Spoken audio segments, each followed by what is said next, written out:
So basically, I start Crossworlds and I get 12th place last, or 12th place twice. Great way to start.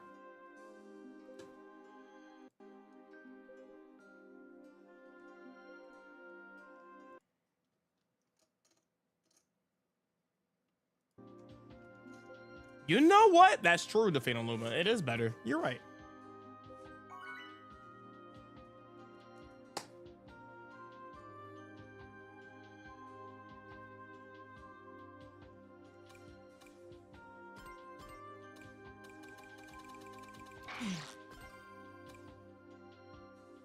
But 12 plus 12 equals 24. So technically I got 24th. Logging on.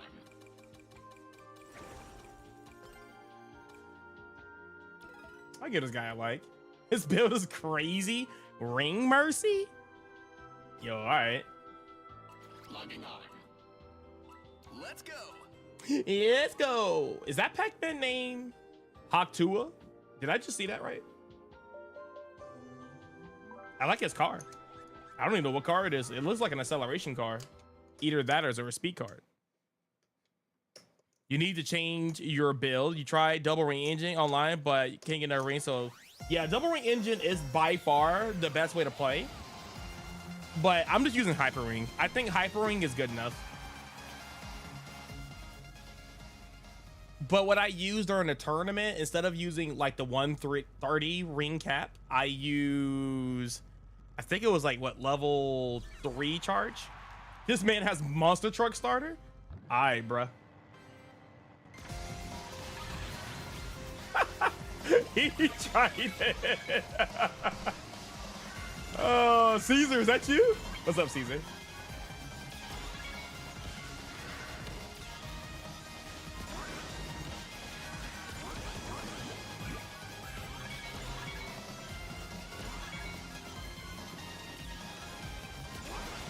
This is a very high, rated lobby here, so we'll see what we can do to get a decent place. But I know a lot of people are going to be on double ring engine, so if they break away, that's going to be GG's. Bruh, it's over. Yeah, my race is going to be cooked.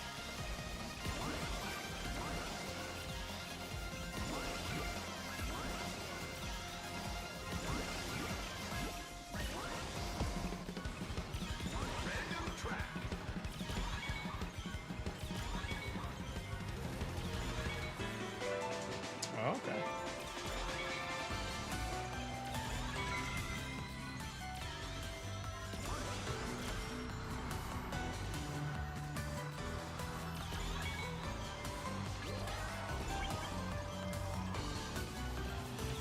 A single wisp. How fortunate. Oh, first place is not that far away.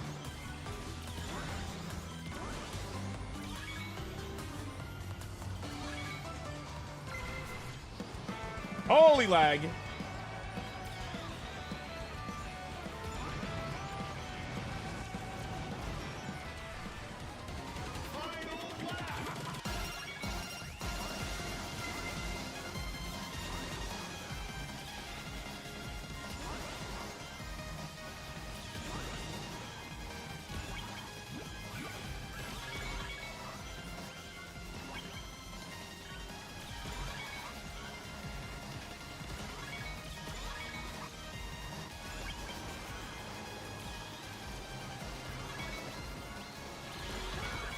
Are you serious? Because I got hit. Oh my God. Yo, can I stop getting unlucky? That is insane. Oh my God. I would have got at least like 10 or sorry, 6. Oh my God. This is not happening.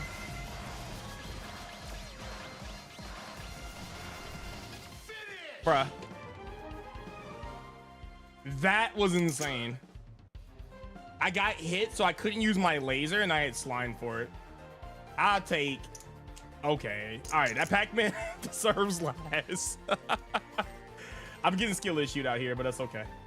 It's all my fault. I can't even be mad about it. Woo! Let's go, Disney. Heck yeah, what's up, 9th place? It's your boy 15th place in the world. What's going on, my guy?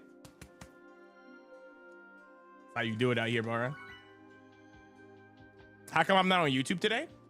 I am on YouTube. I'm on my second YouTube channel. I am no longer streaming on my main YouTube channel unless it's Yu-Gi-Oh!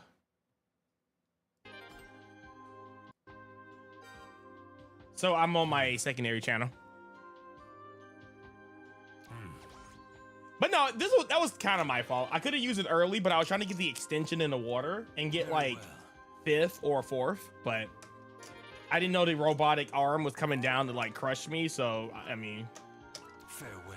that's what he was inspired by me. I am the #1 monster truck starter player in the world in person tournaments. I mean, you were. I wonder what place he got. If he got like top 3, low key.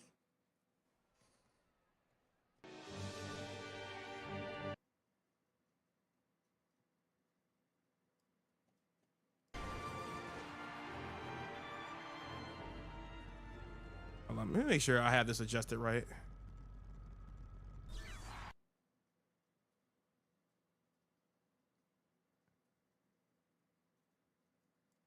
Okay.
Oh my god, I am like the best at this game right now.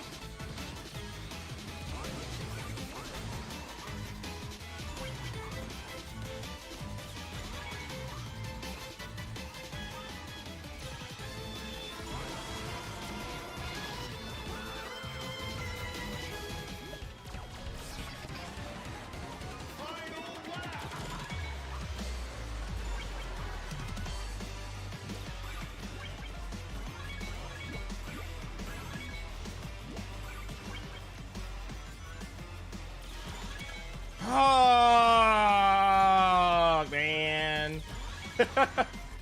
I'm so sorry to get hit by everybody's shit today. What's going on?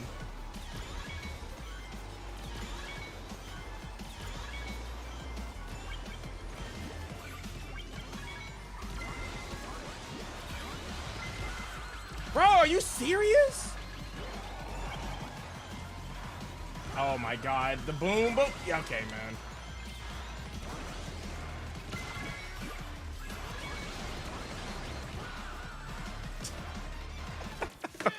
All right, man. That's fine, bro. That's fine.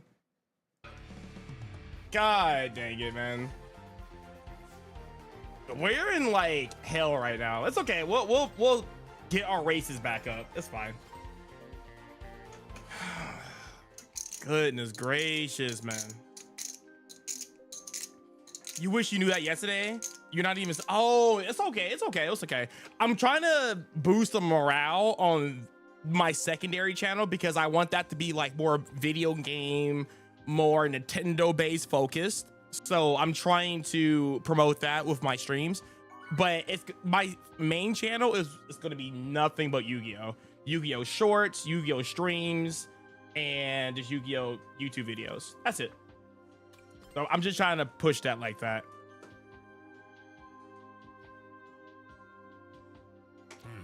I hope they do a big patch. I think a big patch is coming in June sometime. So Hopefully they nerf the ring engine a little bit somehow. I don't know how they're gonna do it, but they do need to nerf it a little bit, and the game's fine. They also do need to nerf some of the items though, because I feel like losing 50 rings when you get hit by a glove is kind of crazy. Yu-Gi-Oh shorts, Yu-Gi-Oh boxes, Yu-Gi-Oh socks. See, he gets it. Twitching, do you know my secondary secondary YouTube channel? You just beat Magnus 1,000-Year Door? Oh, let's go. Is that chapter 3? I'm assuming it's chapter 3. Or is it chapter 2? I'm sorry. It's chapter 2. The great tree.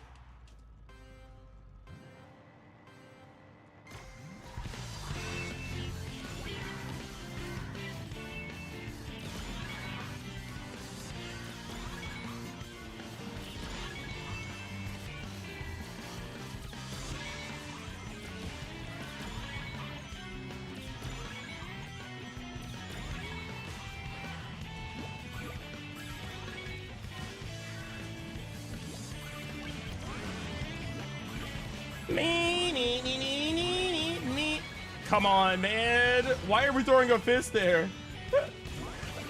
Oh, it's okay.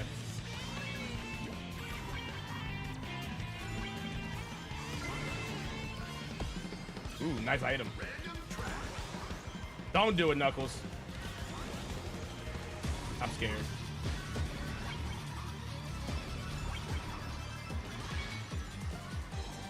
I saw that NATO, so I need more rings.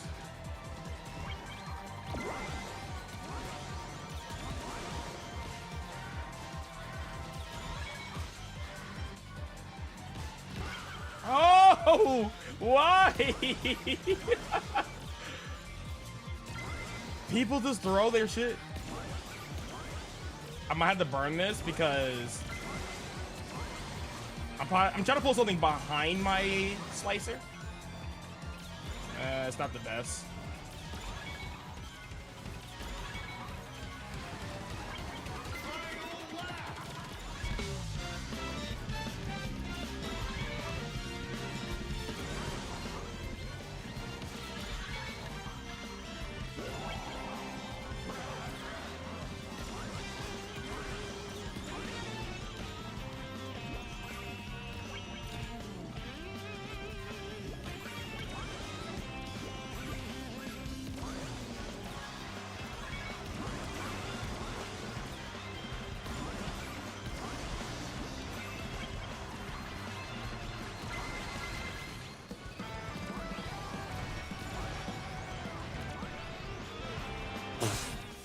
I messed up.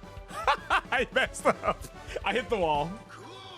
I got super nervous of that monster truck behind me. He activated it very early for some reason. Okay, it's all right. I took a bat line and it cost me a spot, so.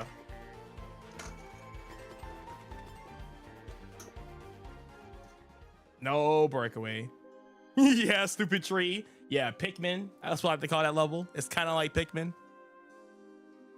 If Pikmin was in Paper Mario, that level was really annoying. Another level I'm gonna think you're not gonna like as much as Chapter 4. I just don't like how many times you have to backtrack through that level. But it's not the worst. Ah, okay. Thank you, Twitching. You are the man. Yeah, I think you were maybe like top 10 first subs on the channel, so.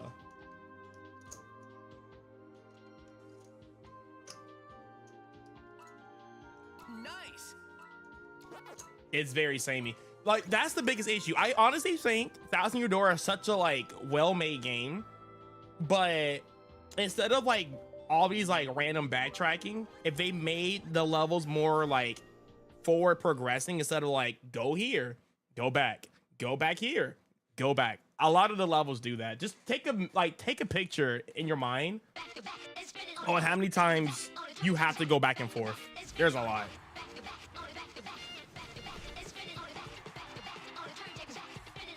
I imagine they announced a new Paper Mario in a direct. I feel like I doubt that because isn't it I can't think of his name, Origami King?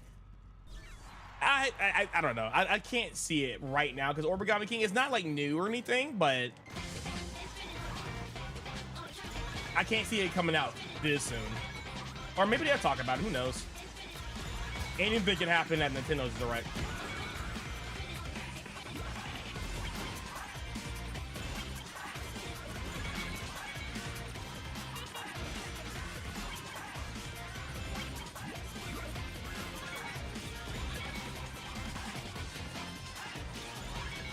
I'm stuck back here with the noobs, man.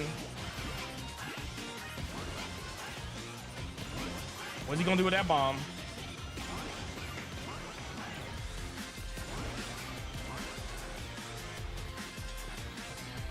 And we already got a breakaway. Bro, why am I getting hit so much?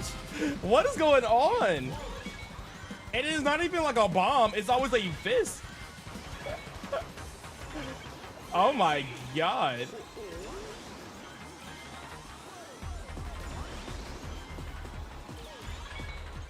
We'll try to catch up with this.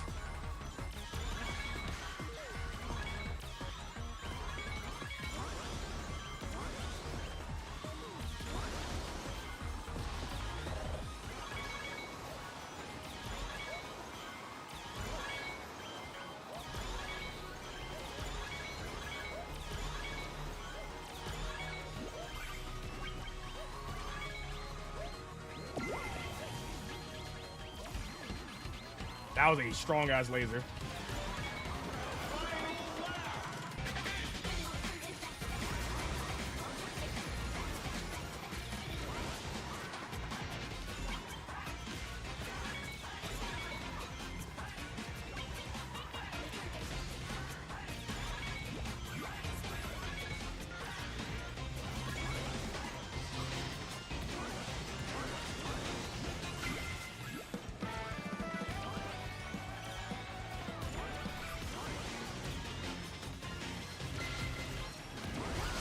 Oh my God.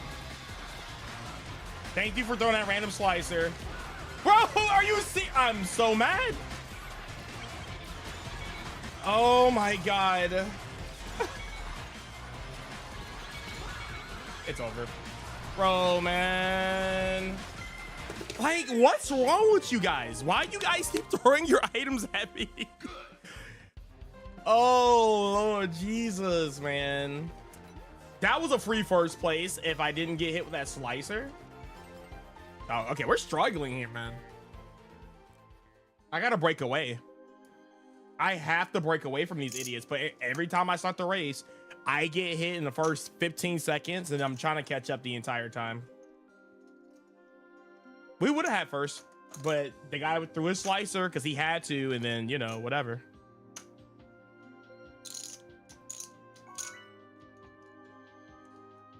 Yeah, we'll see. I don't have any expectations, bro. I'm just gonna watch, and if they drop something cool, I'm happy about it. Yo, you know what I'll be really excited for though? If they release a Mario Maker, I still think, I don't know how Mario Maker 2 sold. I don't think it sold as good as it once did. Hey guys. But I'll be super hyped for a Mario Maker 3, dog. I will be real. If we get like a Wonder type of like approach to it, bruh, come on, man. Wonder is such a good game. Nice. Hey, Rock Boy, let's go.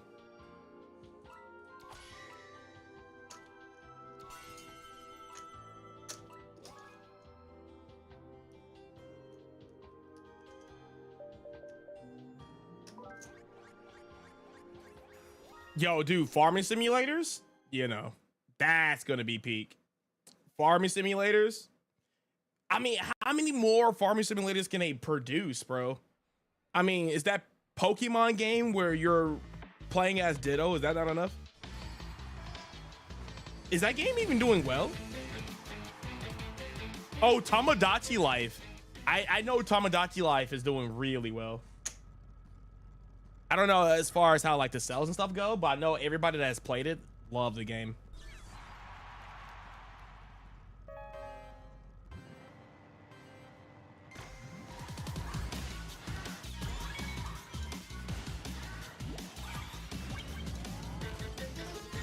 Dang, I can never get an item either.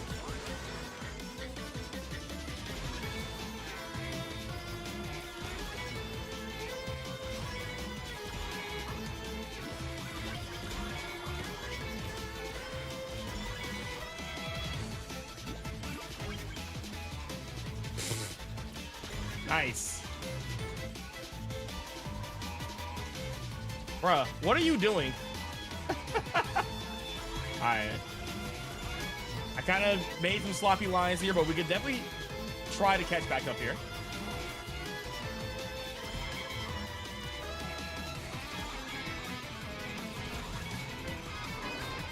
Drilling 8th place is kind of crazy.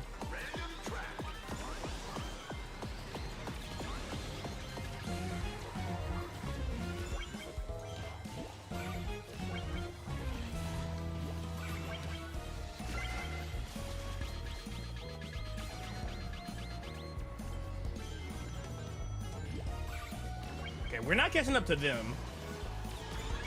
They got a nice little size breakaway here.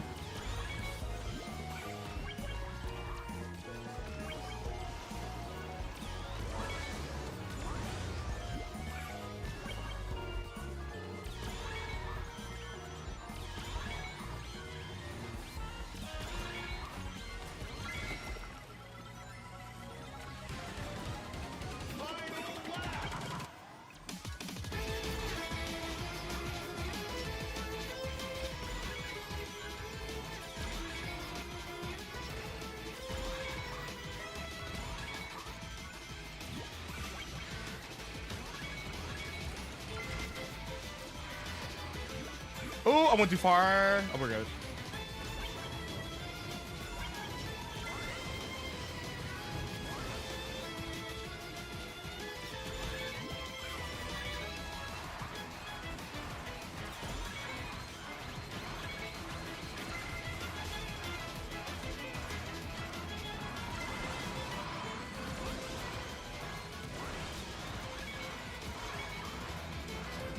God, you cost me 3rd, man. Why do people just throw items like that, bro? It's so annoying. It's all right. It's okay, man.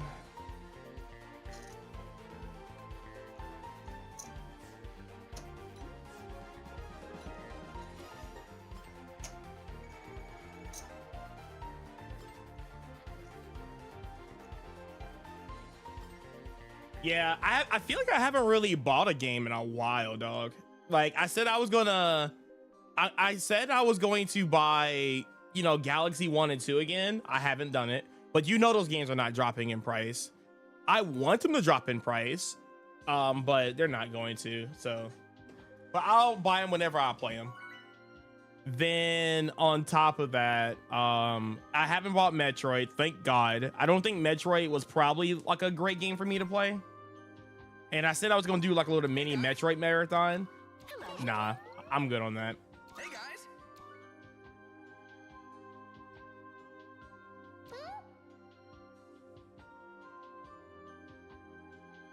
Some games kind of do, depending on how much replayability it has. Sometimes the speedrun community can make a game last forever. I mean, look at Mario 64. You know what I'm saying? If it wasn't for the speedrun community and people really loving that game, like Mario 64 would not be a game people talk about that much, you know? It would be like, yeah, it's the first 3D, you know, game and blah, blah, blah, but it has to have some type of value. Like even Donkey Kong 64 has value just because of the randomizer. And people still talk about it. I'm very happy that Donkey Kong 64 is such a great randomizer game. But something about like the old school games just have that replayability charm to it. It's hard to describe it. 'Cause,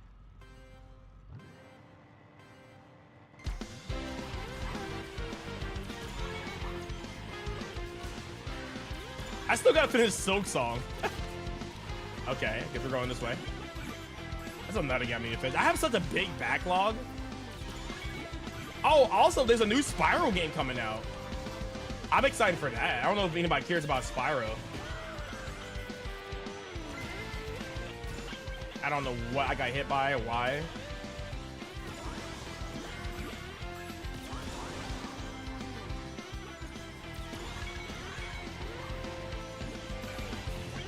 I'm very excited for Spyro.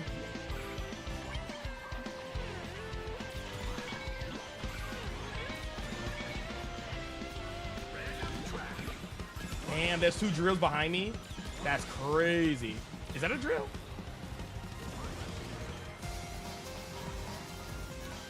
It's just AI Metal Sonic.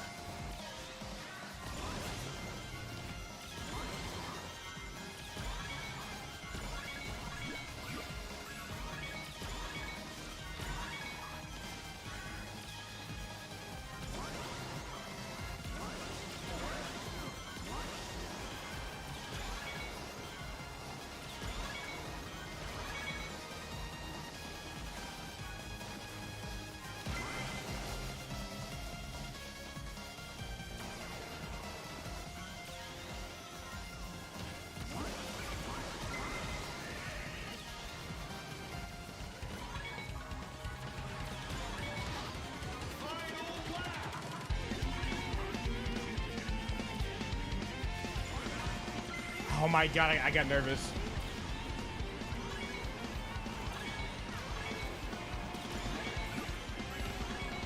Dang it.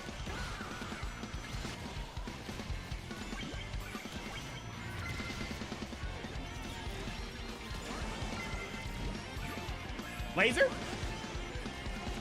Oh, imagine.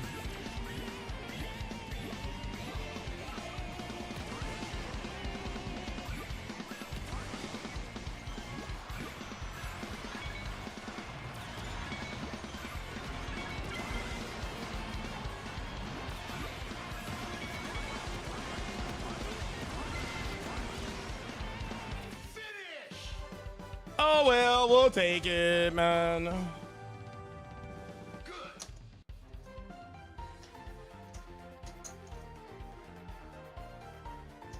You think it's interesting to care about Spyro again?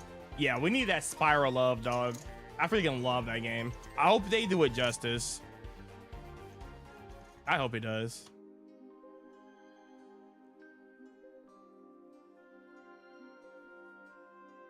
Oh wait, are you playing the game right now, twitching?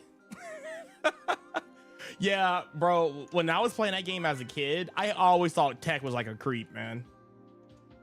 Like, the only reason why people don't think as much because he's like a computer. But low key, man, that man low key a creep. Like, he has like cameras in the bathroom and stuff like that, you know what I'm saying? Like, he's a surveillance camera. He has to watch Peach, you know? Oh, you're at work. Okay, okay.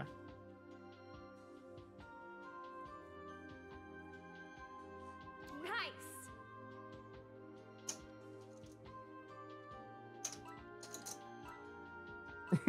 True, GTA. Fucking GTA, man.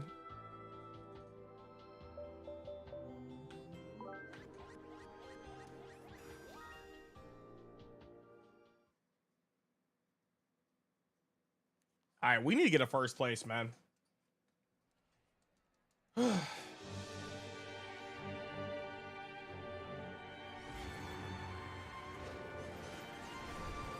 I was cooking the last time I was playing this game, and then this session, I think my best place was third. Like, unacceptable. We got to cook. I see a Dark Child starter. I'm actually going to bag on this one. Just because of that Dark Child starter. He might pop it early. Yep. And you know what that means. They're throwing all their items. I'm good. And I somehow still get slicered. Just kidding.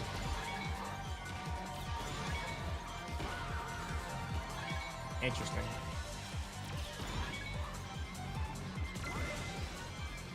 I somehow still find a way to get hit. Somehow.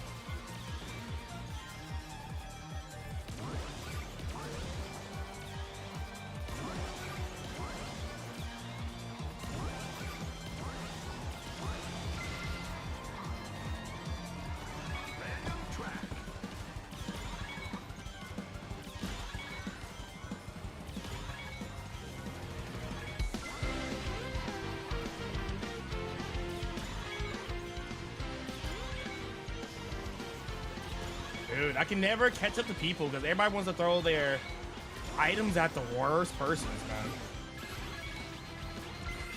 Pop that.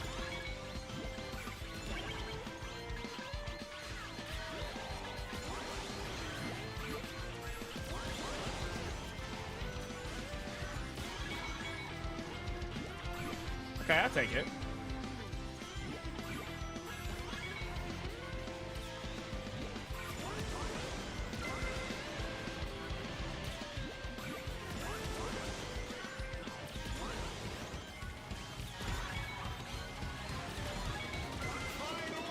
There's a monster truck right here.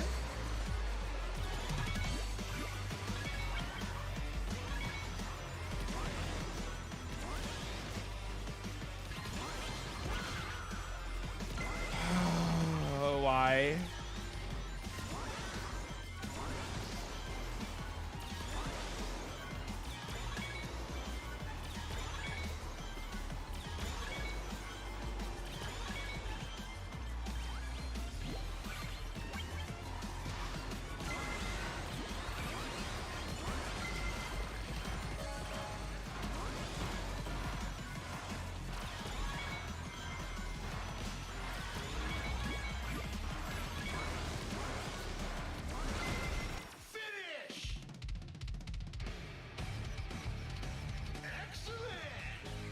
Jesus Christ.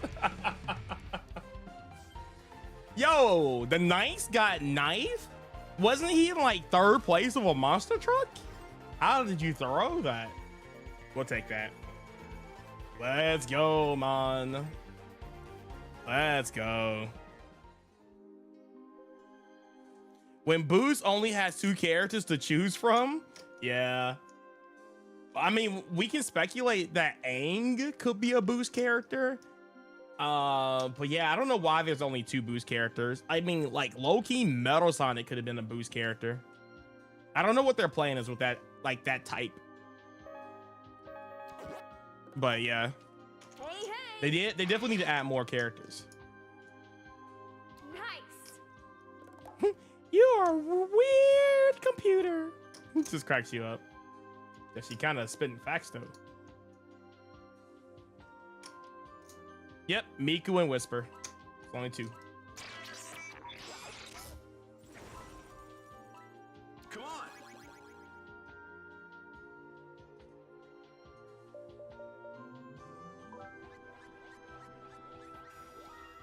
on. Power character in a handling or acceleration car is your new favorite. Interesting that you said acceleration. Because acceleration cars are, yeah, they need a buff, honestly.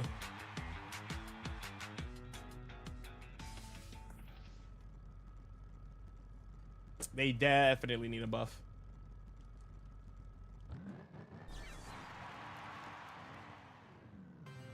What acceleration does, that it gives you more traction. That's like the main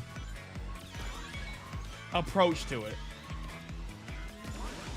So like levels like Sand Road and Haluska and stuff like that, you don't feel the slippiness. But the thing about acceleration cars is that they don't specialize in anything. They're like all around, so it makes them kind of mid.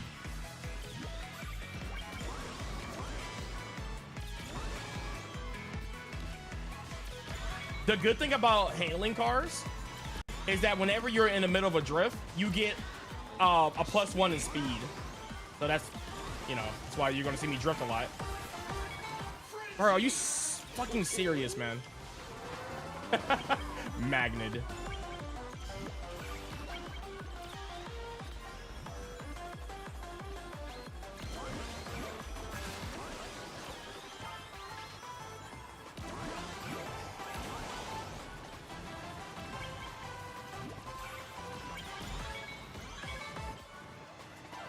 I'm just gonna pop this.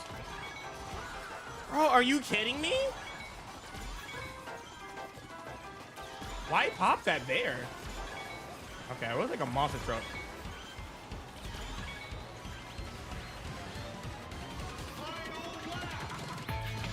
Bro, chill. I just can't catch a break today, man. I don't know what's going on. Everybody is just so dumb. They're just throwing their items. And it always hits me. I just gotta pop it.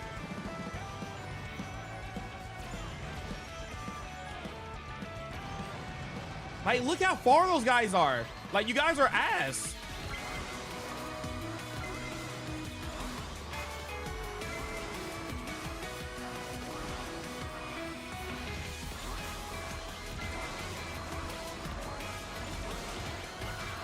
Oh my god. Oh my god, make it stop.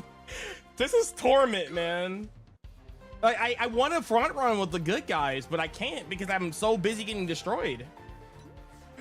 Please get me out of here. Oh my god.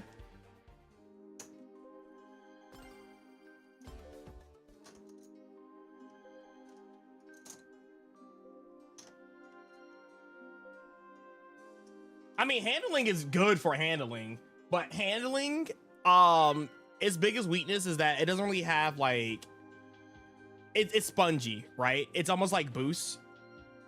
Like if you get hit in handling, you kind of don't have like a good acceleration. Of course, your power is really low, but you have like decent speed, decent boost, and then you also have like a good handling stack, which means you can take tighter lines. But the handling cars, when you're in a drift, you get a little bit of speed, where if you are in a power car, if you're doing like a drift, you actually lose speed. Power is the only vehicle that actually goes slower while in a drift.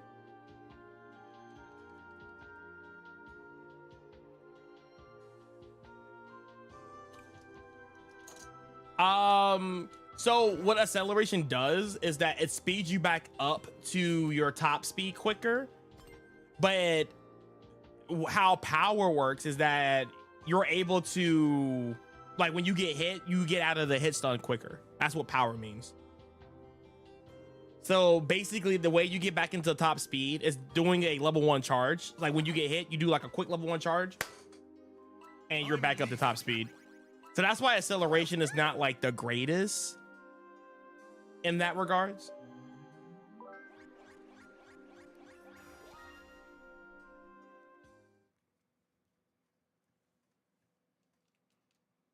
But yeah, if you use acceleration and use like the double ring engine, obviously it fixes all the issues of an acceleration car, but you're not really getting an edge playing acceleration.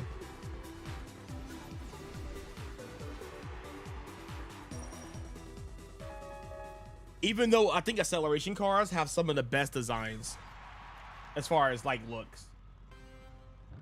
They have some really sick design.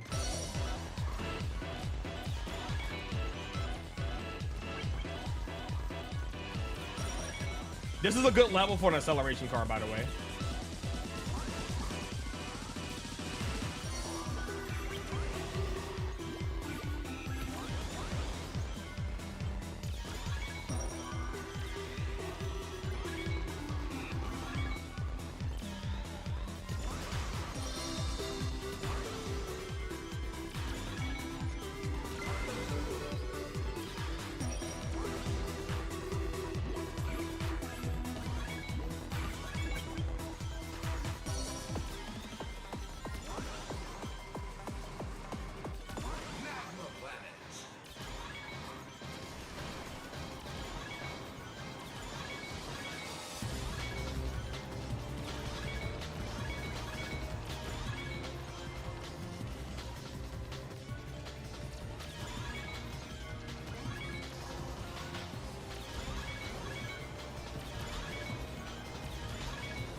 Oh my god. Get this guy off me. Why is he throwing all his shit at me?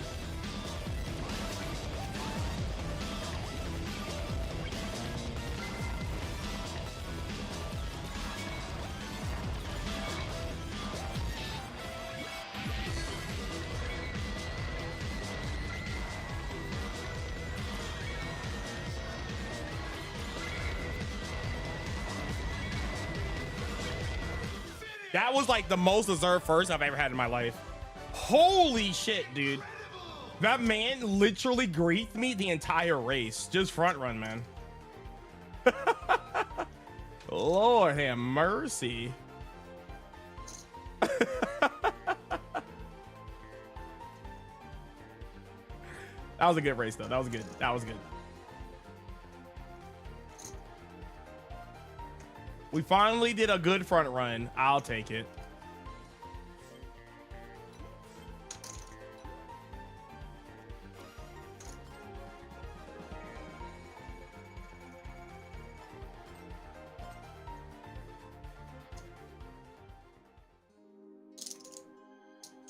That would, yeah, that wouldn't be a bad thing. If you do like acceleration character with a power car, I can see that. And if you use the gadgets like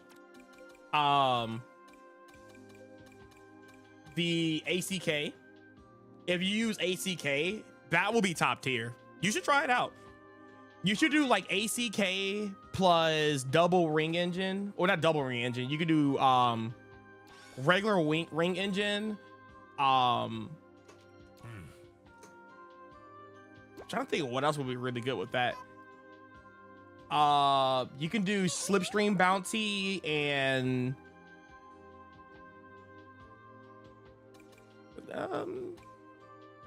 the other slot you can do whatever.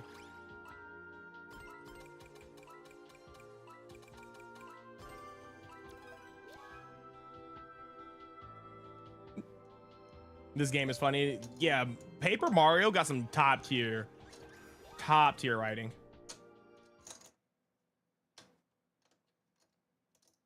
You should play Paper Mario 3, dog.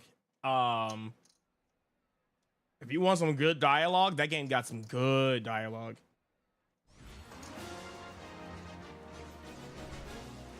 Super Paper Mario. Yeah, everybody loves the ring engine. It's a little broken, but I love Hyper Ring. You can do Hyper Ring, or you can do like the regular ring engine. You know what? I'll play the build that I want you to play. I'll give it a shot. That shit is fast, bro. I'm telling you, it's like fast. You be going like 260 miles per hour for no reason. And it's an easy build too.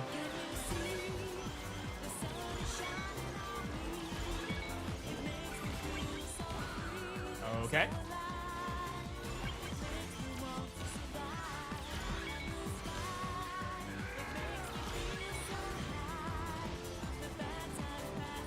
I didn't mean to touch the grass there.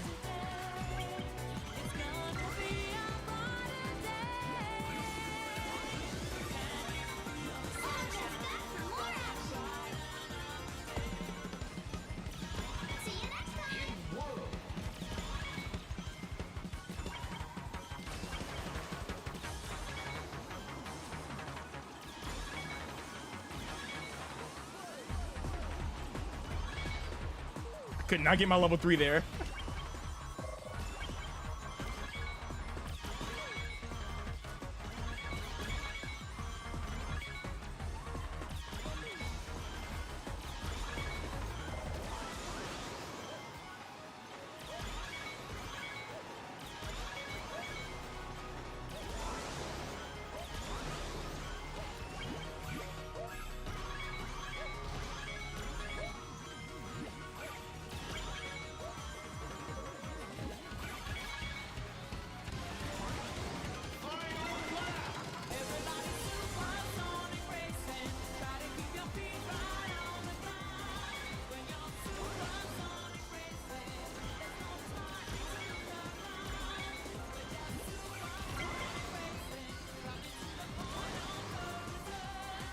Shit.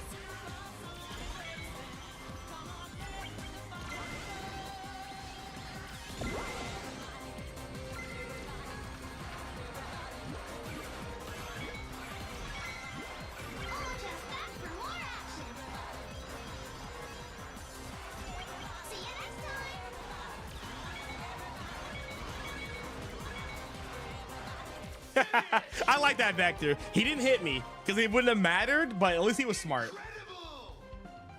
There's a gnat in here, and I just killed it. Awesome. Jesus.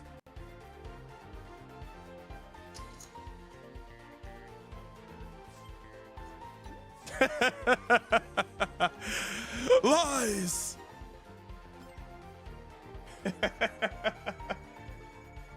Bro, if I could never leave my house, dog, low key, nah, I'll probably go crazy. I'm gonna be honest, I'll probably go crazy. All right. Do I have an Aki say this one right here? Aki, I can't speak English today. Holy shit.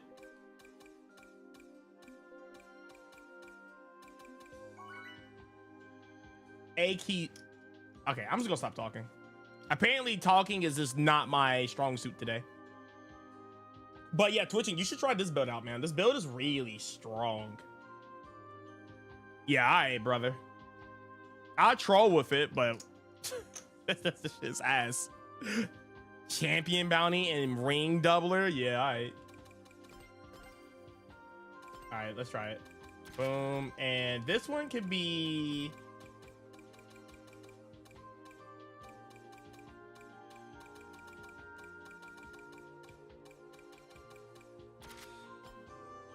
Do it. We'll use Tangle and then our power of choice.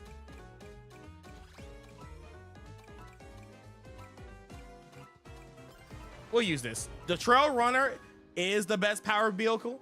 But yo, I'm telling you, if you use this right here, twitching, I promise you, you're gonna cook. And we're going to Minecraft world. We're gonna cook. I know. I don't know why we can't delete custom cars. That shit is low key annoying. Low key. All right. Let's see if we can at least get top 3 here. That's what I aim for, at least. Top 3.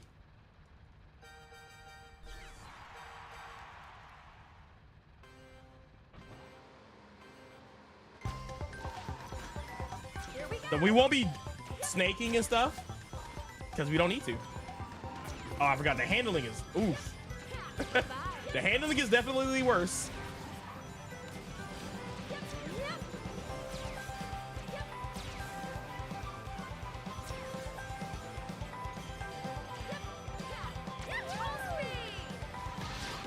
Yes.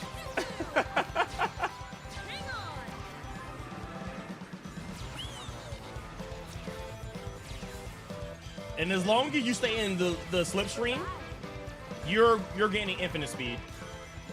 As long as you keep.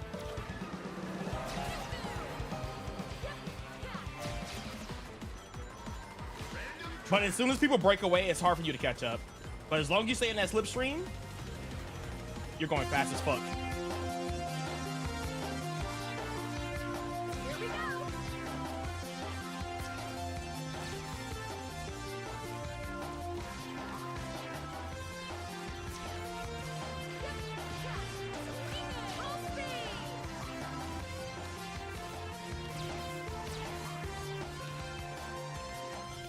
I missed those items, but that's okay. And this Sonic is a bot. Got it.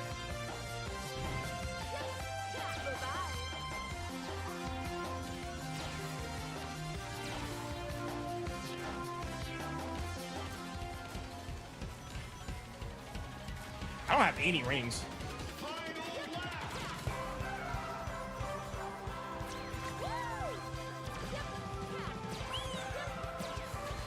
Come on, man.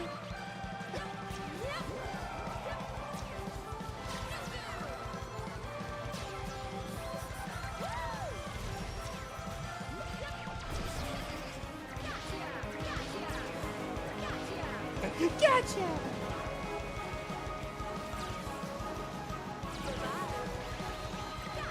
Oh my god, I missed that.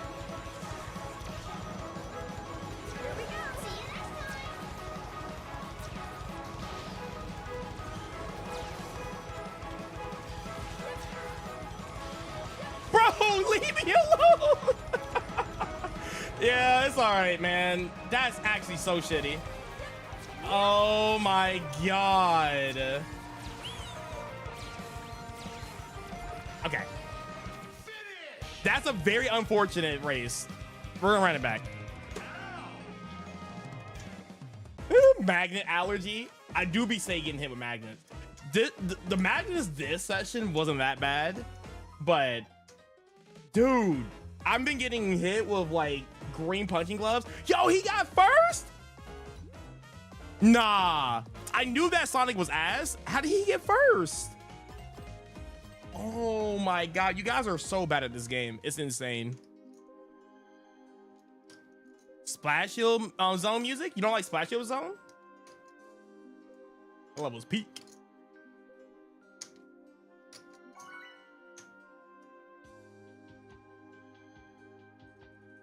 I got double slicer, bro.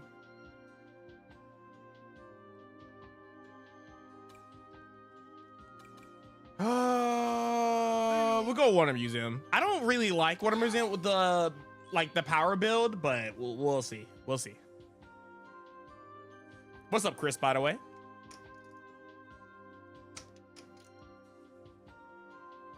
Chat isn't playing. How dare you call us bad? I don't think I call chat bad. I definitely said the Sonic was bad because he was just throwing his items. He used the boost on the straightaway. Definitely clean your ears.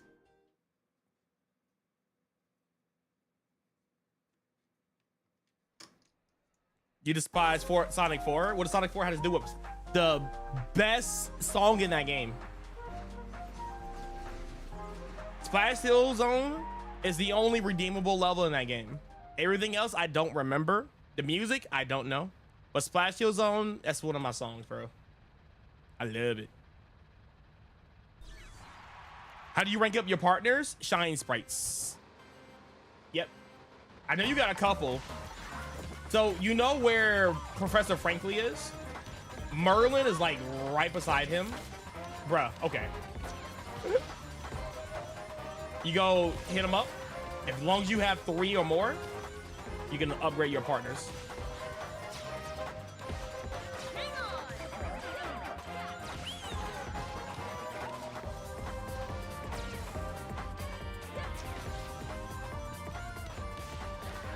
I want to learn how to do a speed build.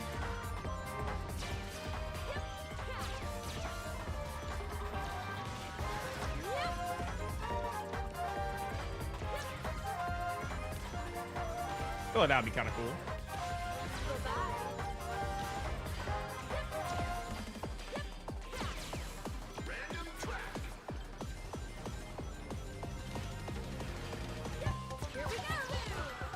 Oh, you guys are so ass.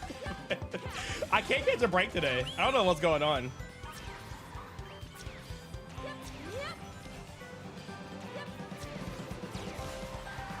He has a NATO. You know he's popping it. I kind of got nervous.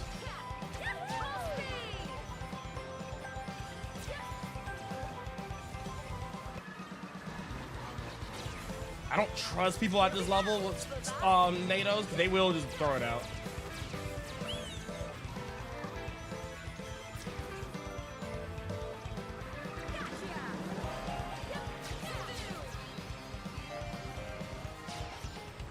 We need to catch up. Ooh, wait.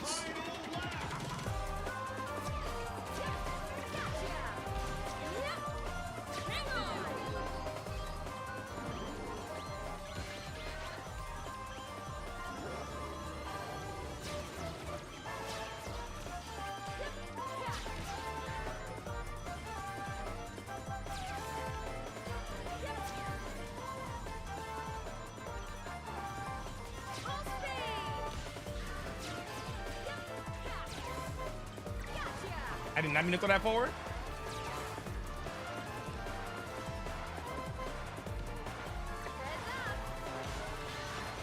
And of course, I'm getting punched, as always.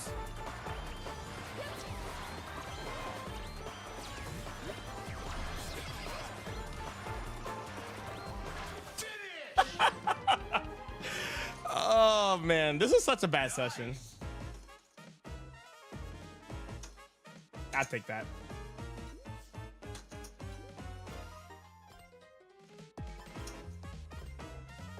Yep, Yo-Yo's Marlin. Breaking into a couple of houses. Yeah. Oh, and also, wait, how fast can you get Miss Mouse? Is it like chapter? It's after chapter 2, right? You can get Miss Mouse as early as chapter 2, or I guess after you beat chapter 2, she becomes available. Madame Flurry, yeah. But yeah, that's the power build. When you're not getting pelted with punching gloves all day. All right, let me go back to my baby.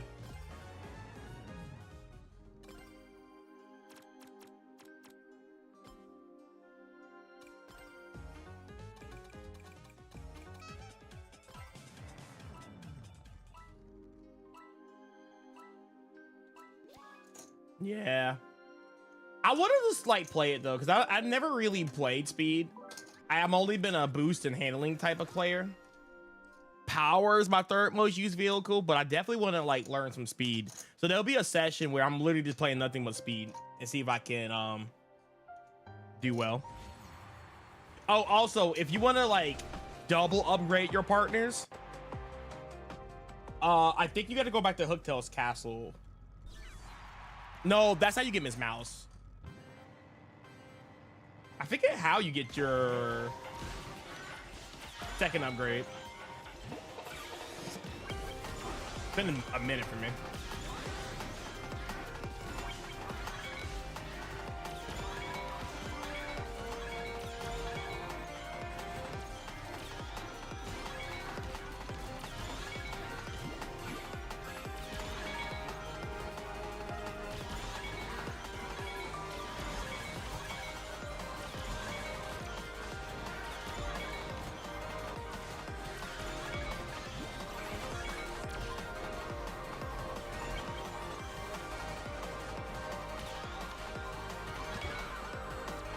I guess.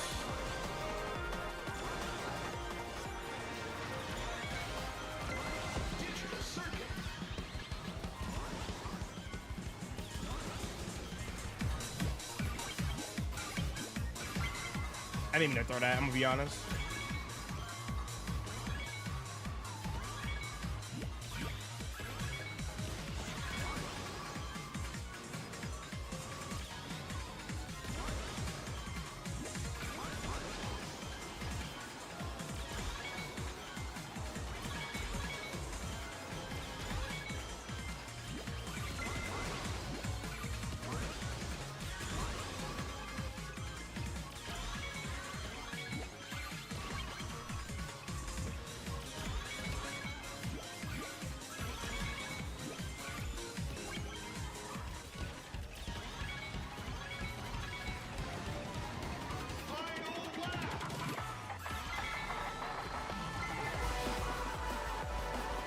Every time, man.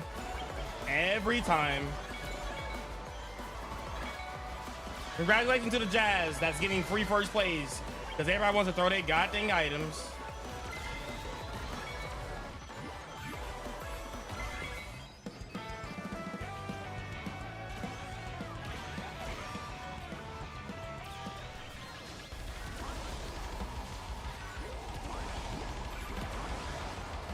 He's not even that far ahead.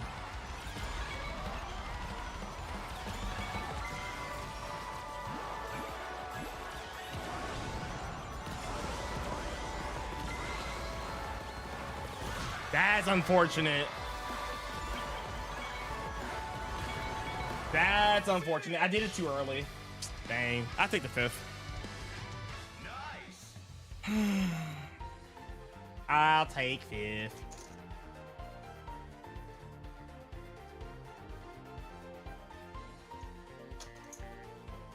Somebody must have pulled the weights at the final item set, so good stuff. The Jazz is really good. He did punch me with a punching glove, but he was just swapping items, so I shouldn't have been behind him. She's also from the Exnons. You haven't seen her since. You need to go back to Hooktail's castle anyway. You missed the star piece. Make sure you go to the Trouble Center. Go to the Trouble Center and do Miss Mal's request before you go back to Hooktail. It'll save you more backtracking. It's optional to pick her up, but you know, she's nice to have. She's cool.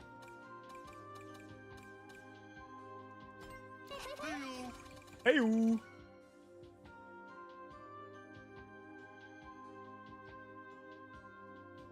Yeah, you don't want to snake in power builds unless you're using double ring engine, which I don't think it's really good on the speed car, but I would definitely use the hyper ring engine.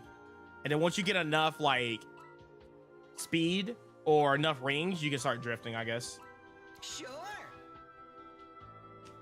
I really gotta think about how I want to do a speed build though. I kind of figured out power. I kind of figured out boost. I just gotta figure out, you know. You think Miss Mouse is after chapter 3? Maybe.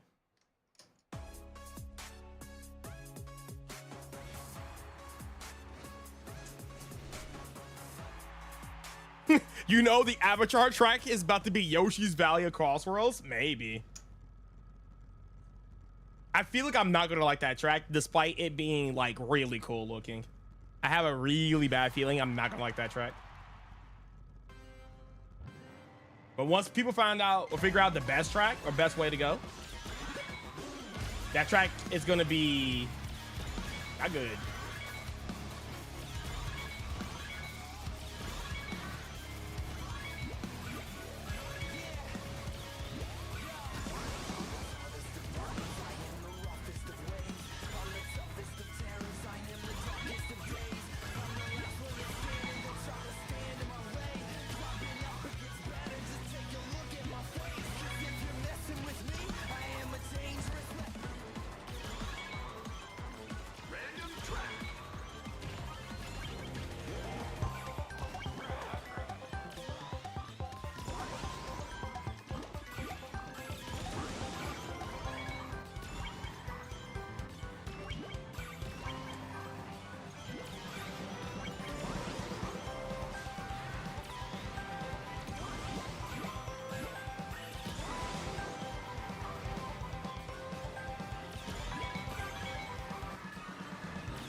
Be-nee-nee-nee.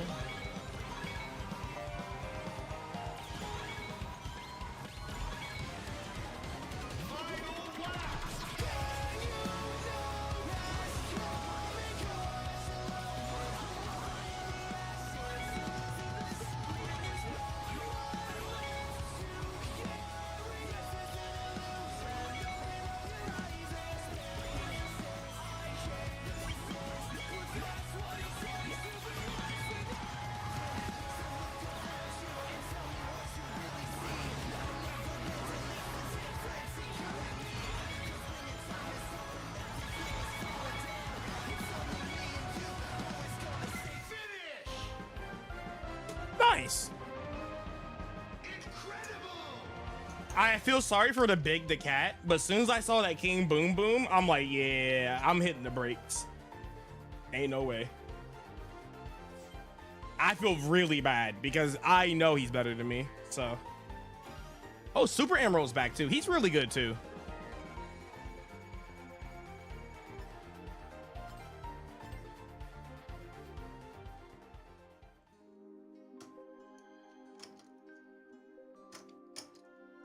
Okay. We'll be wrapping up here very shortly.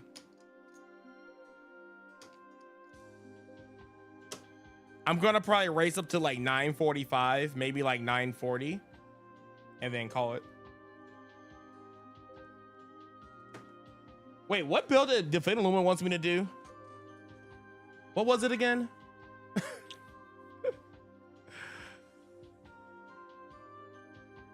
Champion bounty and double rings. Salutation. We've been getting the same stages, no cap. We literally been getting the same levels. Okay, hold up. Pretty interesting build. Ah, ACK, let's go. Okay, I like that, solid. Yeah, what are you running? Ah, okay. See, this is another good one too. I don't think you need level 2 quick charge, but yeah, I mean, that's pretty solid. And that's just the meta build. Oh, he went Knuckles. Oh, he went, or Dread. He got tired and went Dread.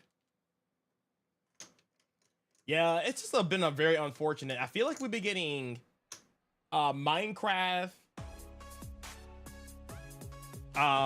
Sand Road was at the beginning, but we haven't seen Sand Road. Chrono's been popping up a lot. What was the other level we kept getting? Pumpkin Mansion was showing up a lot too, but now it kind of stopped. Water Palace is showing up a lot. Hidden World was like the most picked Crossworlds so far.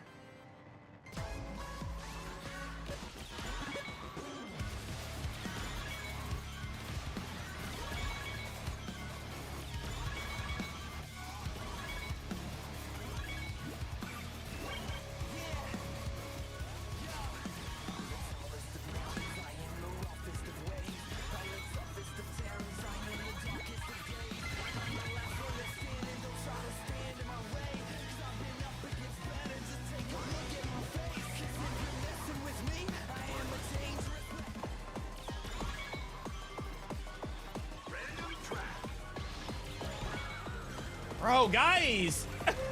Pac-Man! Well, we're getting 4th place here.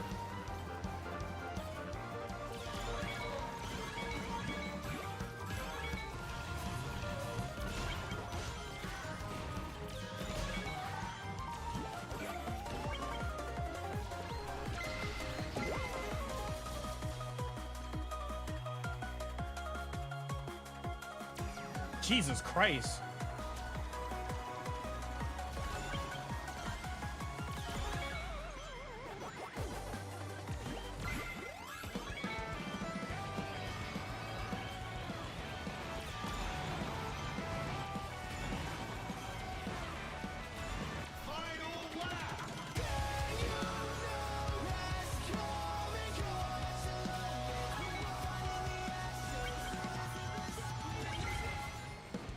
Look how far they are. You guys are so bad.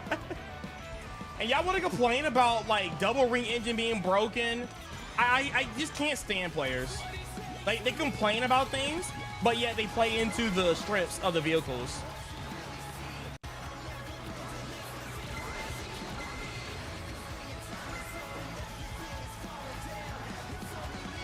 Yeah, man, double ring engine is so broken. It's like, well, when they get a breakaway, they just go so far. Oh, either way, let me just target 4th place so they can get a bigger breakaway. Like, come on, man. Like, they were cooking, bro. I know 2 of those players, but the Metal Sonic, I don't know who that guy is. Obviously, I knew he was strong. Daring today, are we? Yeah, and the Jazz also kind of got bopped. But, hey, I mean, take 4th, man. Like, once I got green punched, I was like, the race is over for me. There's just no way I'm catching up to those guys. They are too far ahead.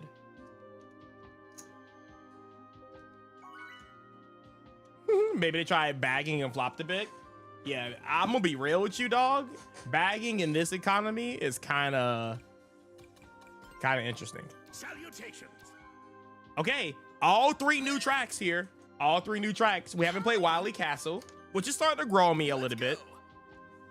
But we'll take Urban Canyon or Market Street. Either way, it doesn't really matter. Double ring engine. Yep. Double ring engine. Double ring engine. Who else was like up there? Yeah. Like I said, once they start getting up there, it's over. Ooh, that Amy car is really sick. Ooh, that Amy and that Eggman are definitely in the same lobby. Yep, and I'm happy. I am very happy. Oh, Slick One. We all know he's definitely in the double ring engine. Because he was Miku and he swapped over. He kind of got like 9th place as Miku, and then I saw him Dread ever since.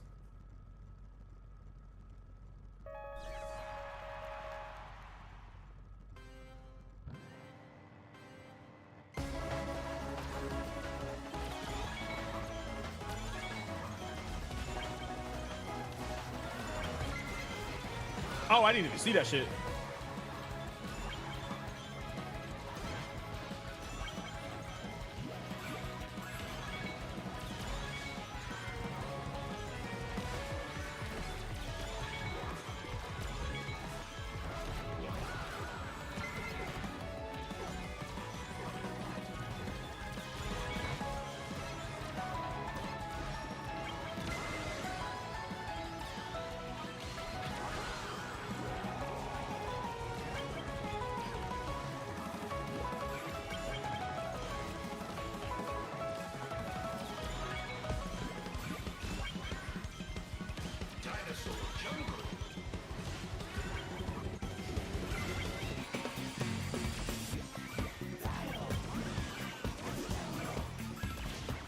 Wow, what a bomb. Holy shit.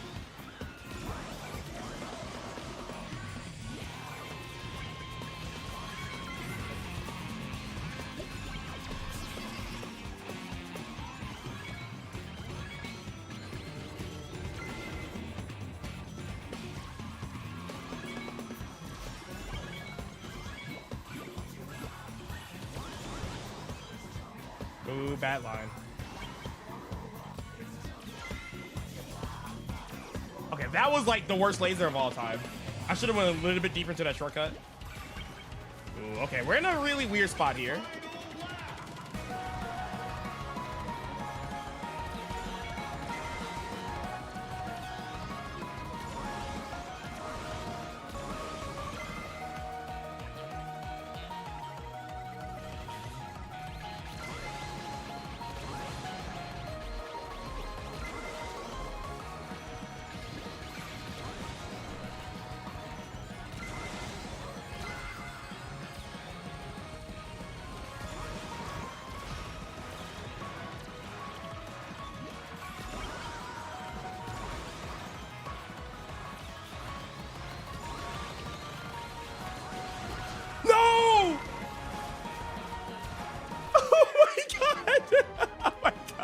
I'll take third.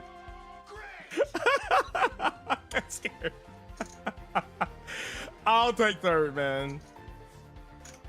Yo, they did not cook this race. Oh my god. This is a really insane lobby. That monster truck came out of nowhere, bro. The Amy player going to plaster that upcoming Amy decal all over their vehicle? Yes, they will. I need to upgrade my vehicles, put some more decals on it. This is pretty much like first patch decals.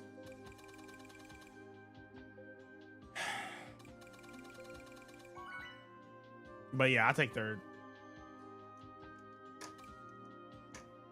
Ew. This is what you call the whack pack.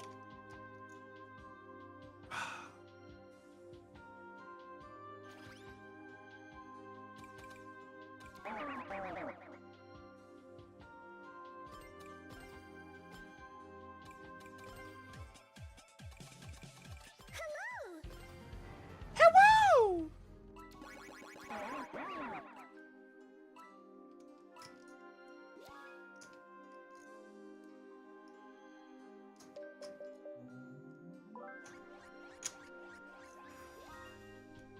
Fake shiny hunter. All right. The Jet, the Hawk. Dang. Okay. Yeah, what's up with these lobbies? These lobbies are strong.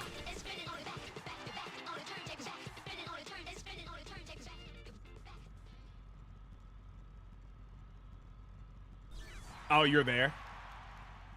Oh yeah, you better go to chapter 3. Ooh. Hey, let me know what Yoshi you get, bruh.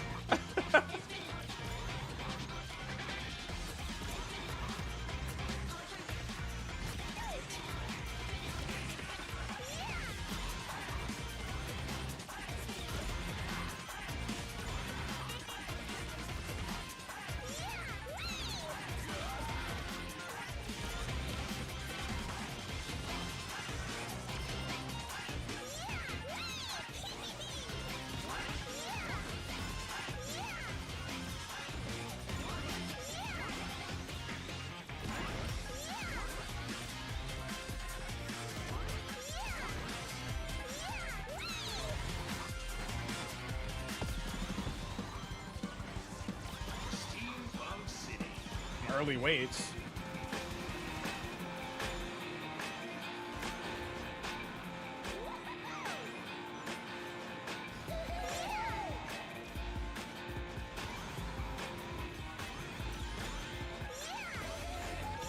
I won't go inside the truck this time. I was gonna take the or the train.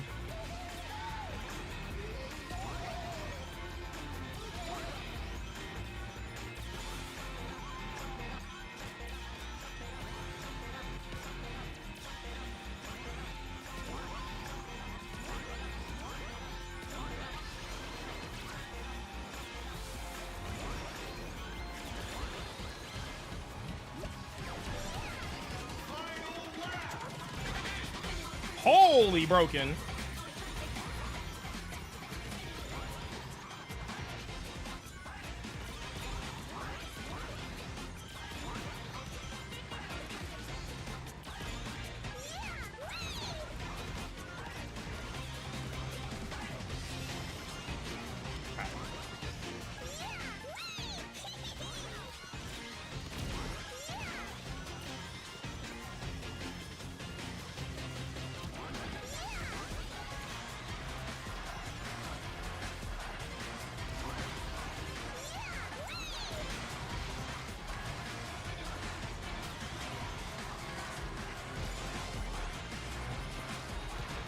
Hey, you can take first, dog. You can take first.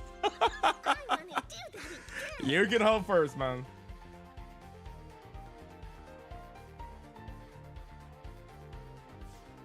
Oh, that was mute?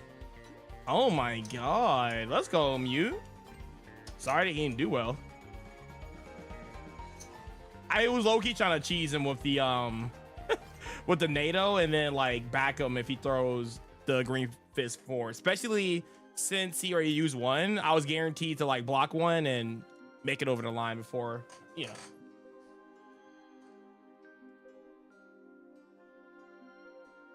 No, it's not random twitching. It is time based. Soon as he spawns, or as soon as you pick him up, it goes through a cycle. It's like every like 5 minutes it switches colors or something like that. So it's not random. Hello. Hello. Crazy you wasn't able to pass him somehow. And you know, desyncing at his finest. He could have been way further ahead on his screen. Roger. But on my screen he was like really close. So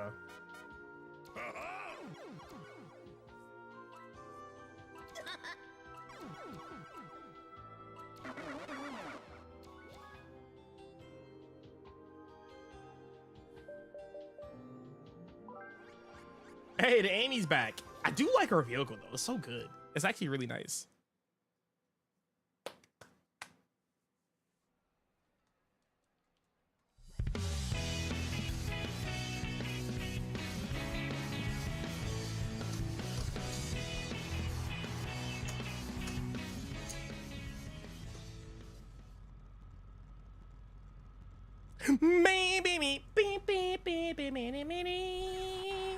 We're beginning this level a lot too, bro. This is like the 3rd time. We get Dumpa? I would love that.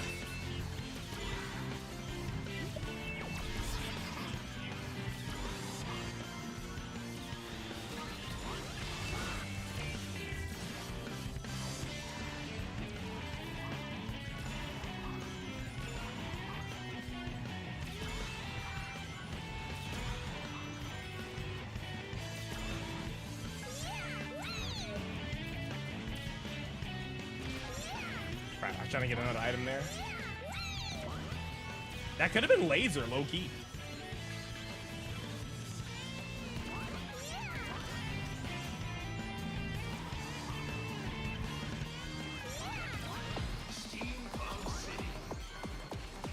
Bro, are you serious? Why we? Oh my god.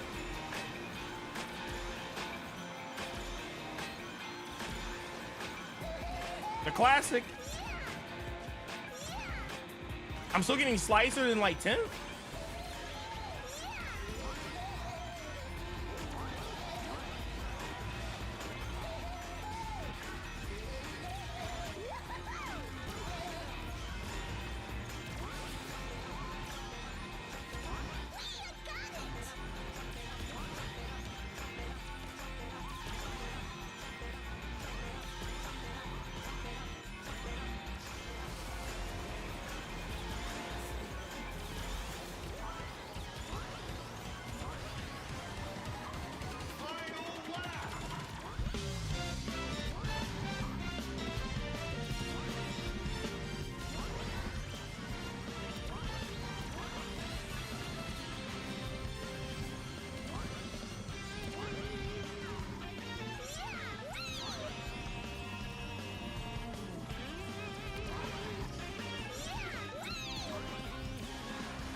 Please give me, please, please give me first.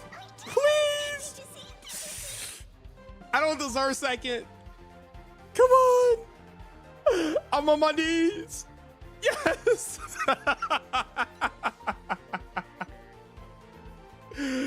Let's go.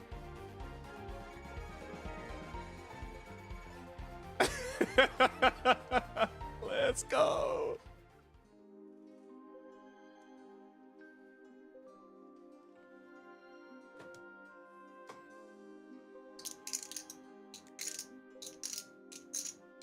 Yeah, I know. But I thought I had like enough distance to where it wouldn't have mattered, and I want to, I mean, maybe I should have just popped it. Yeah, I mean, I should have probably just popped it. But yes, it does get rid of the slime immediately. I learned that from level 4 charge.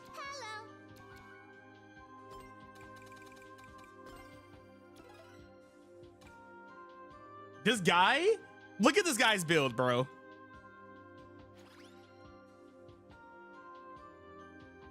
Hold on, let me get rid of my webcam here. Bro, man's on ring mercy. Look at this. Quick recovery, Sonic on the board, bro. That's my goat. I hope he gets first. I hope he gets first, man. That's my goat.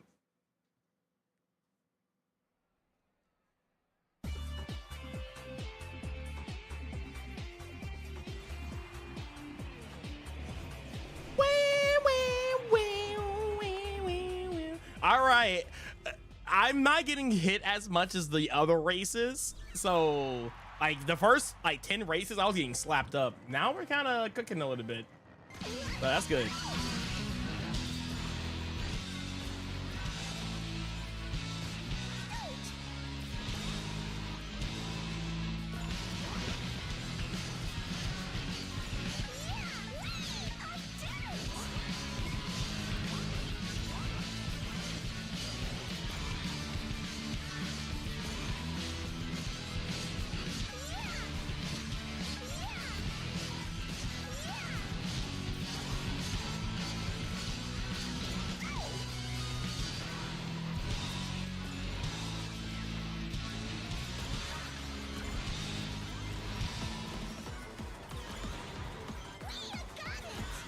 Thank you for not going to Hidden World. Golly.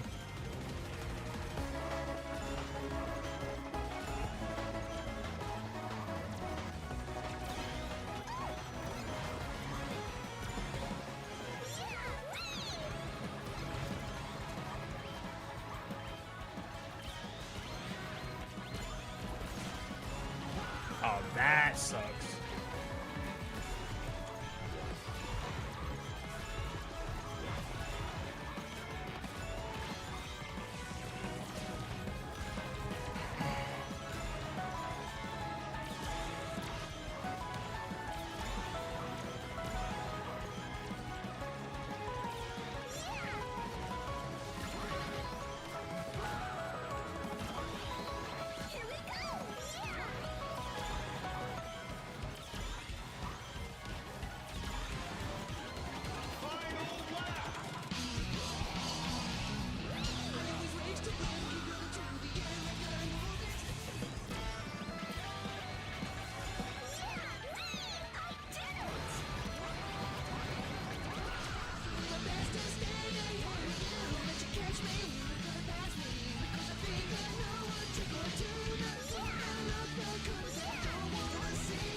Is that fourth? I'll take fourth. What a crazy race. That was harder than I expected. I'll take fourth. Oh!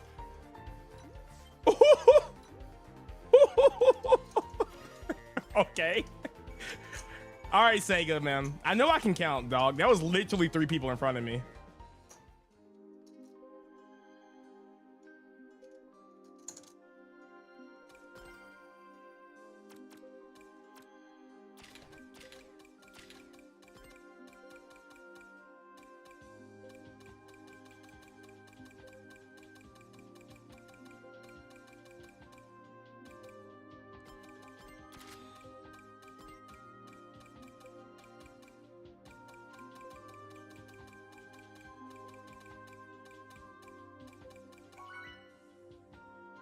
Check Discord when you can. I got you, dog. I'm gonna do it after this race.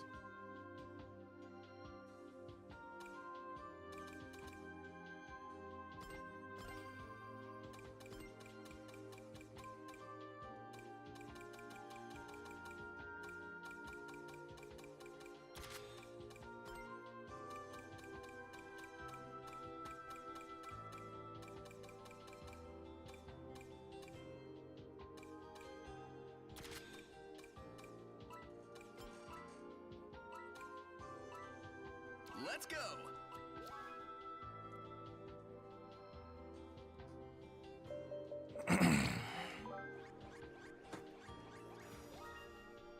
Ew, bikini bottom? Really? All right, this build is for my goat Caesar. You know what I'm saying? Shout outs to my man. When he crushed me in semifinals with the monster truck, something clicked. And I was like, you know what? Monster truck starter might have potential. Huh. Interesting.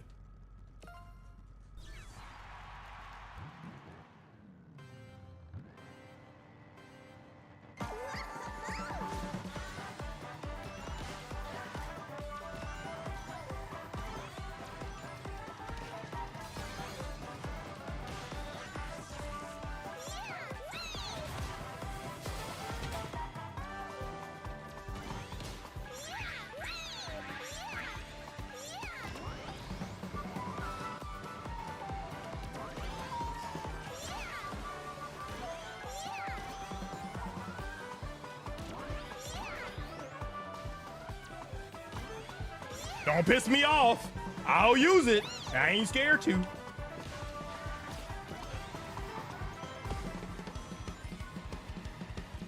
Random track.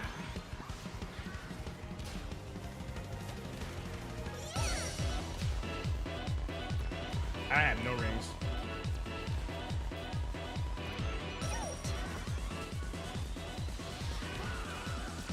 Oh, you don't make me upset.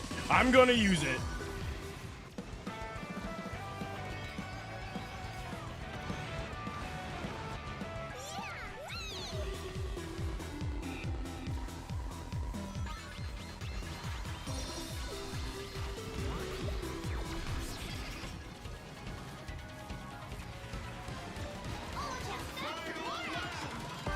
Oh, that didn't count. Nice. See you next time.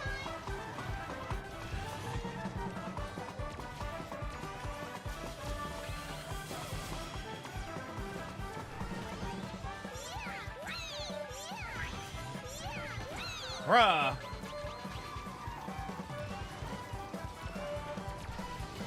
What do you mean?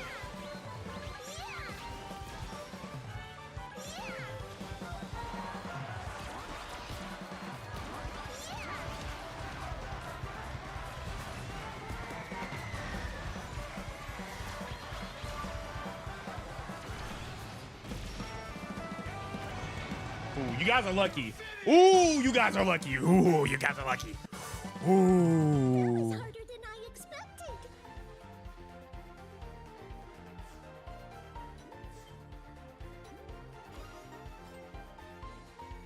I lost 3 points. All right, man. I'll take it.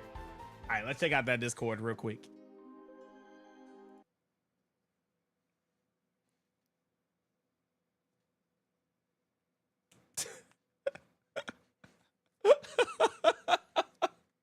It broke it.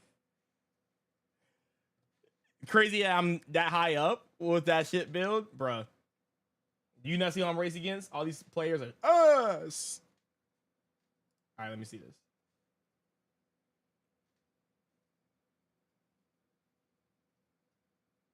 Your badge setup so far? Okay, hold on, let me peek. All right, you ain't cheating. Hold on, let me do Rainbow Garden. I'm trying to pick a level that has like a big shortcut either at the end or in the beginning of the level.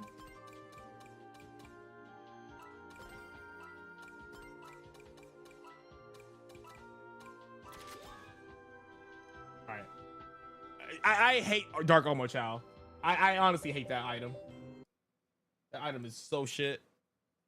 All right, so Piercing Blow, Last Stand, Power Rush. Okay, Quake. Yeah, Power Bounce, the classic. And Close Call. Okay.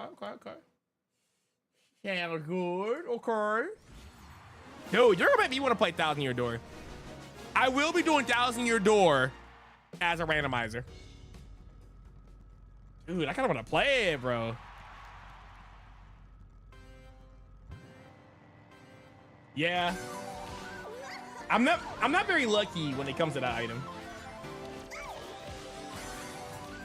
You gonna use your build, Chris? I could.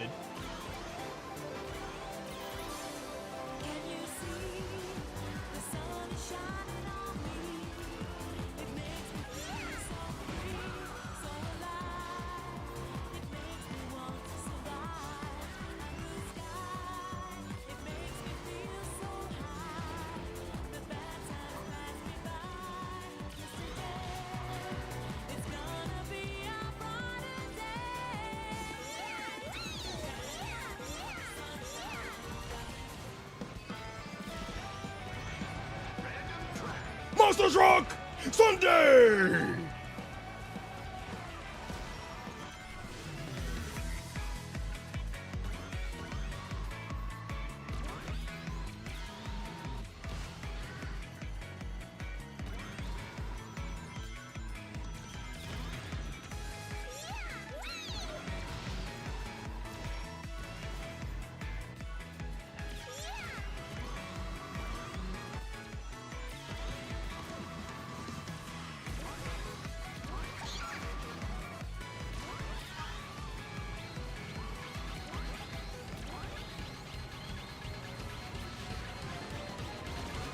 You tried to bitch. All right, you got me. You got me.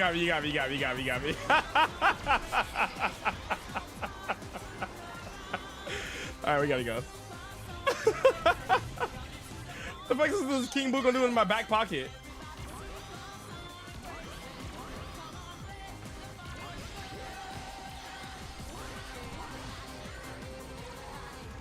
Oh, that's so good.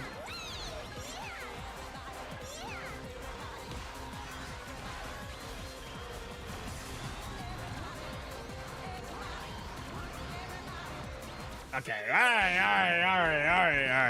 They got me. That was harder than I expected.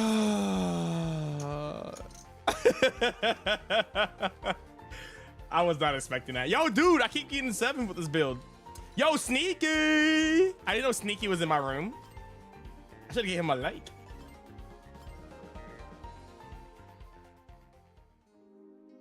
I talk real big for that. Yeah, he got me, man. I think that was a different person in the monster truck, but yeah, he got me. He got me. Is it machine kit? Is that what it is? Speed car kit and speed up items. Okay, I got it. I've never done this build before, so I might be a little weird.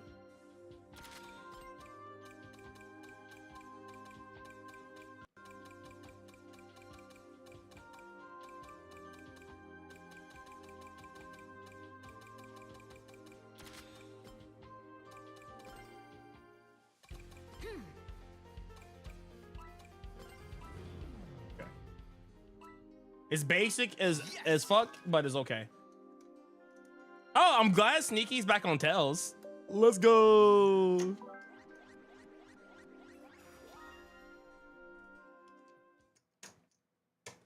I should get him a like, bro. Dude, where are all these high-level players coming from today? There's apparently a rumor about Nintendo Switch. Ooh, if they announced that at the Direct tomorrow, W. The rare W, but W.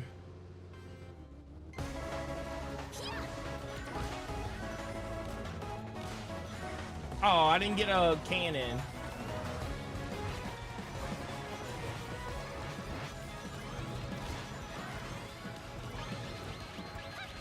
Your mom!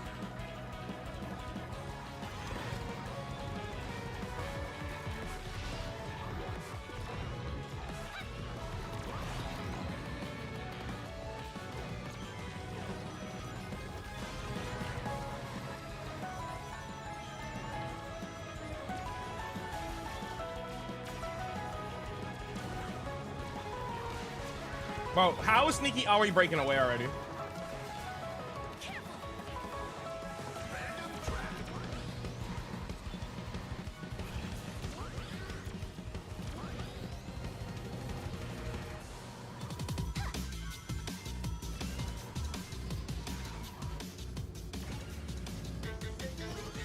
This build is hard, I'm gonna be honest. Holy moly.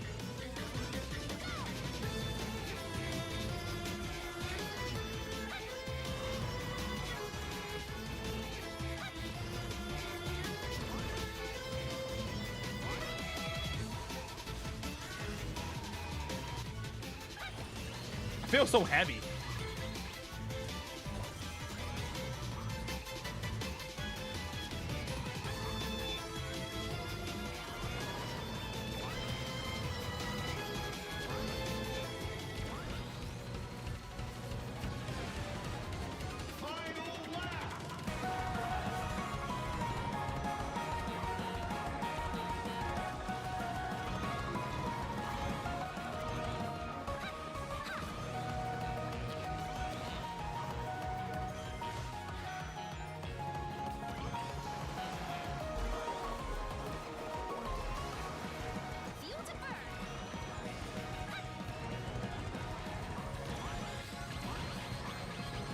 Bruh!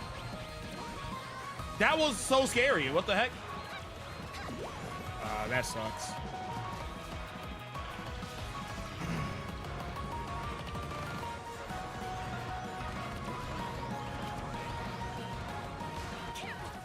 Okay, like, what? That was so-so. That was so-so.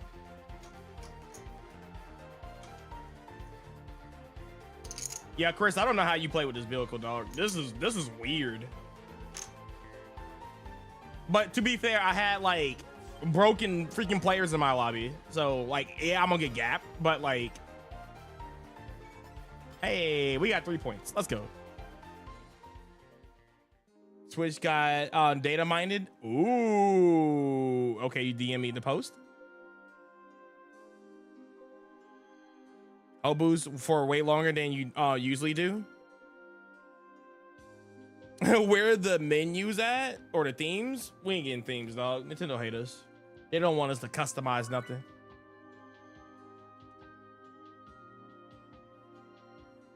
Dude. Yeah, all right. I might react to it tomorrow.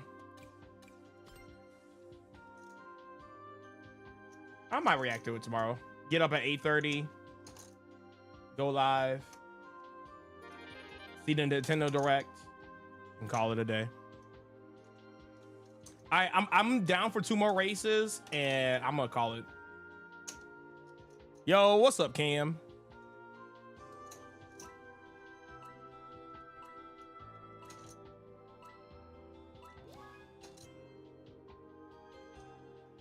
Yeah, it's so weird because I don't have drift in this, and I'm so drift heavy, you know?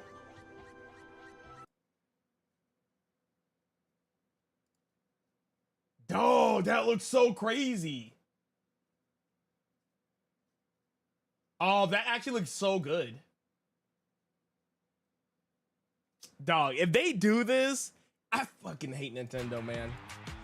They're so behind on stuff.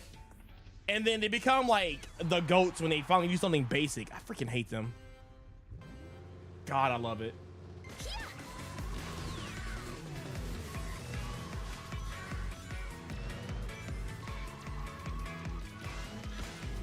First, how do you play this build, dog?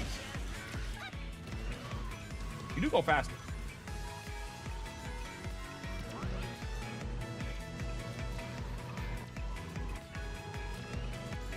I think I'm understanding it a little bit.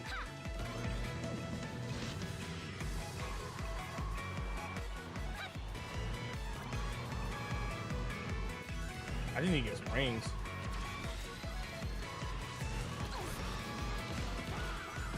What the fuck hit me? Random track. Yeah, you're a bozo.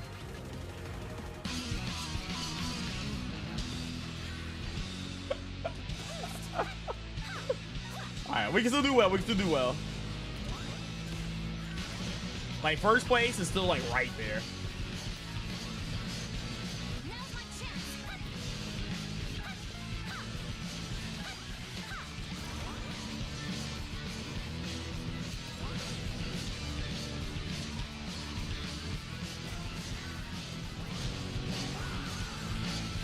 Brother, man.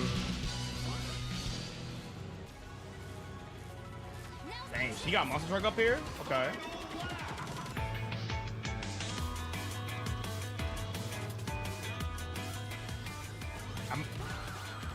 I was committed.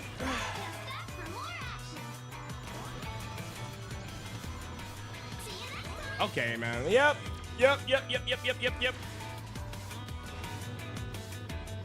It's over for me. It's over. Dark Child? Yeah, that don't kill all my momentum. Dude, bro.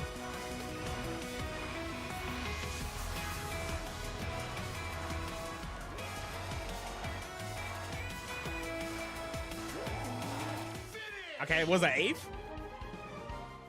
Jesus Christ. That was so-so. Get to 100 rings in counter drift to store past level 1. Yeah, I mean, the problem is I keep getting, like, bopped.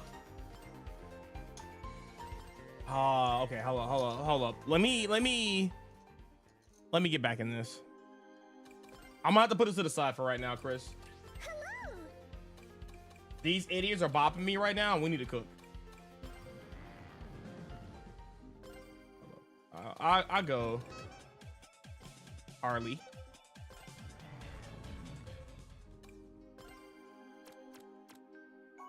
Ooh, not the double ring engine. That's a little too good.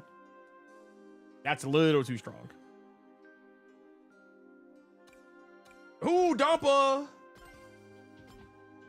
Salutations.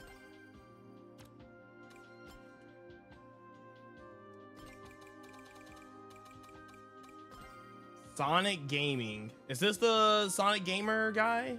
No, it's the same idiot. I think he was on... Yo, get off this build, dog. The build is not good. Hey, hey. Okay. Hopefully we should do well in this lobby. I don't see a lot of strong players. I don't see double ring engine in this lobby either, just by looking at the vehicles. Dog, if we would have got Dampa, we'd have been cooking, man.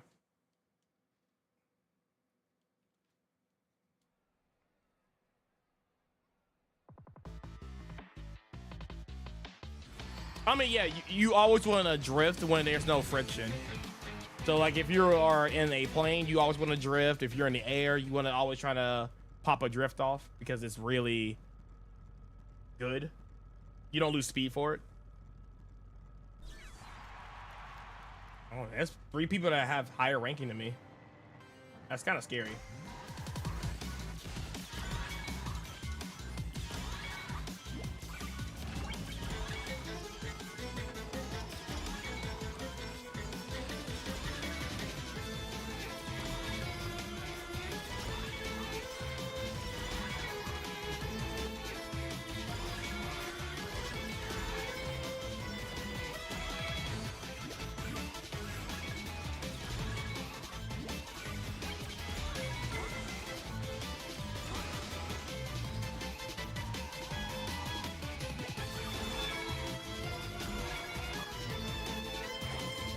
I'm so bad at this game. Holy moly.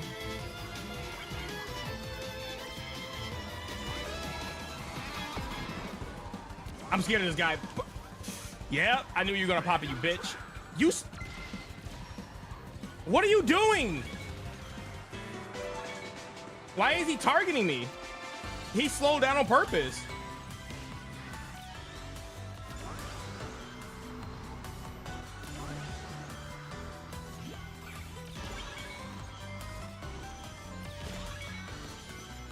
Because I was on my brakes. Oh, that's crazy.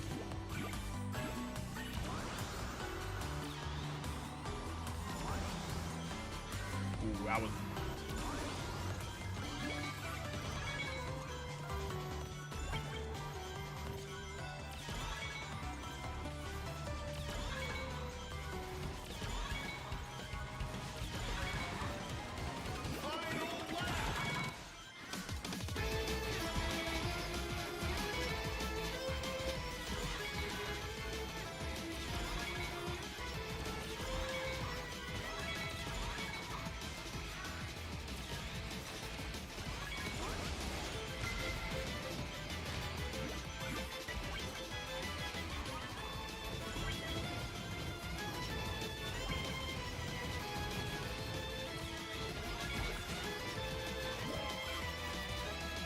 That's unfortunate.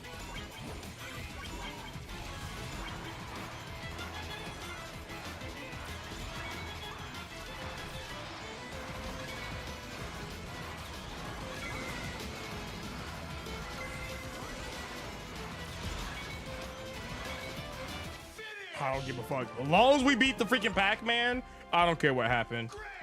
We'll take top 3. As long as we beat the Pac-Man, man. Oh, I got... Okay. Wait, Lightning McQuick was a good player?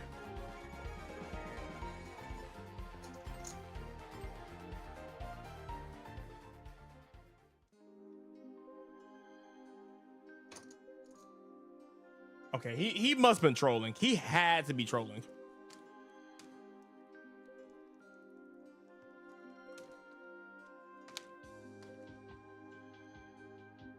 All right, this is the last race and I'm done.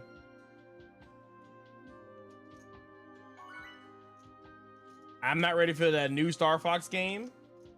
I mean, I can't be ready for the new Star Fox game if it's not out.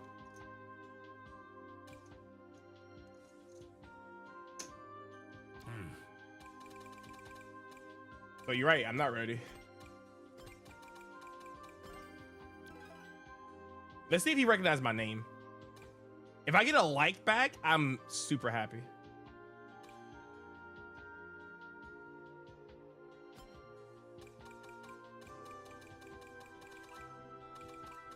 He probably doesn't know me. I'm a loser. Was that off-road bounty? This is Arlie from Puyo Puyo Tetris.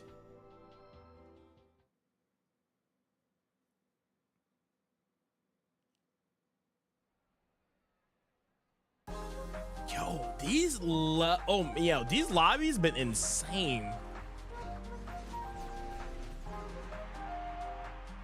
You put it in the bracket as anti-Yami? I mean, that's also fair.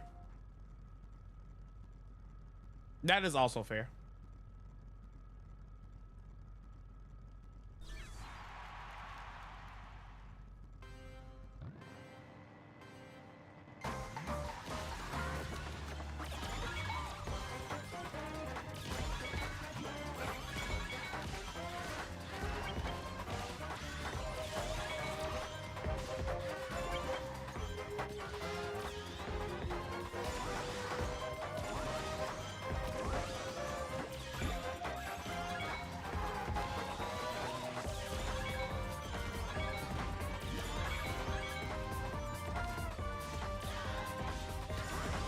Damn, they already that far ahead already?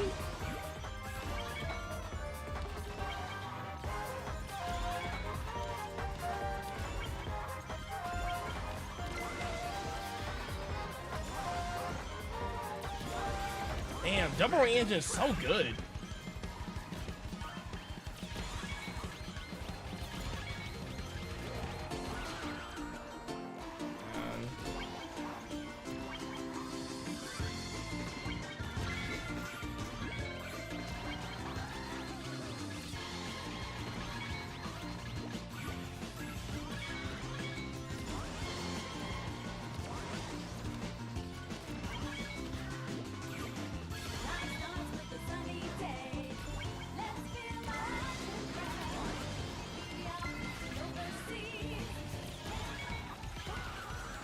What the fuck? Everybody has drilling monster truck.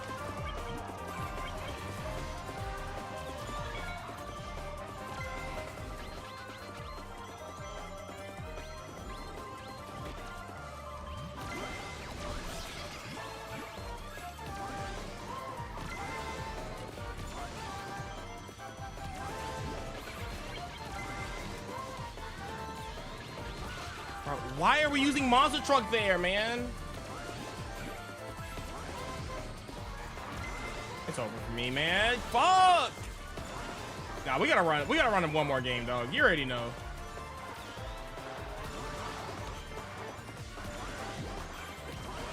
We can't go out like that. We can't go out like that. Nah, we can't go out like that. No, not like that. Not like that. Not like that, man. What is that? At least 7th? 9th. Yeah, we can't. Yo, Sneaky is so good. Him and that Shadow player, Hypersonic, they cooked immediately, man. All right, if I see him in my lobby again, I'll give him a like.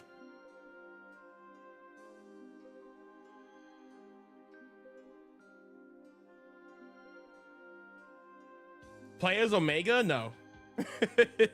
No, I'm not. How many more last games that we're gonna be tonight? If I get cooked again, maybe another one.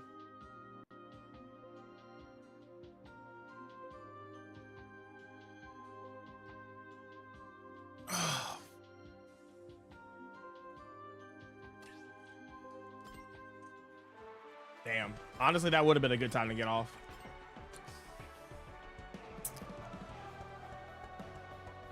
How many points? I need 100 points for Legend 2.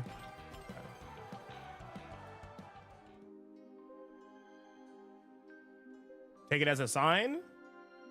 Not to that race, dog. If I would have got like top 3, maybe even 4th, I'd have been like, okay, that's good. Legend 2? Nah. We're not doing Legend 2 today. We'll do a Legend 2 push next time I do Crossworlds, but not today.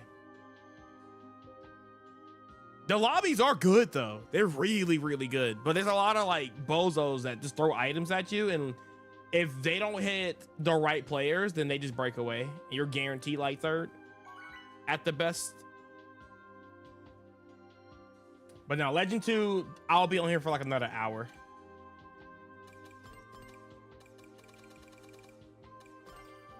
Legend 4. Dag. Okay. Legend 4. Legend 8. Legend 1. Okay. Hypersonic, thank you. It's another person on that. Okay, you are cooking, bro. Whoa, you are cooking. Legend 1. Okay, that's not too terrible. There's a shadow in a pink car. Swag. Or bring back them Sonic Boom streams? No.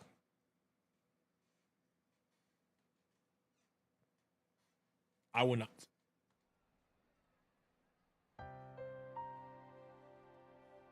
I will not.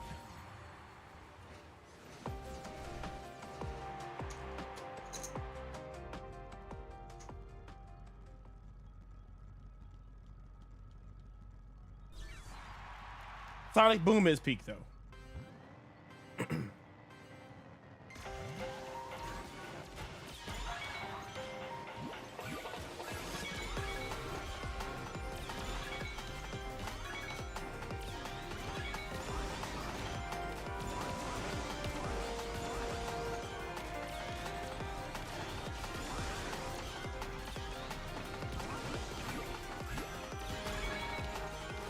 Holy cow, that's like 4 bombs.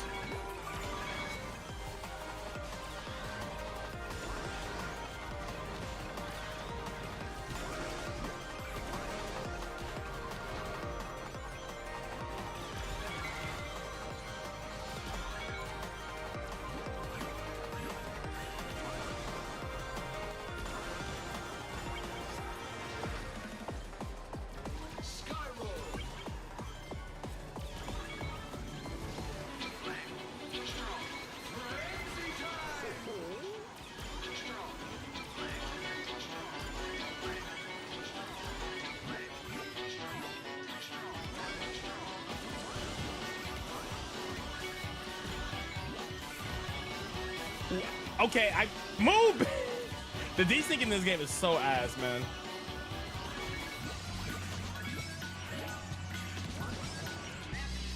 Right after that jump.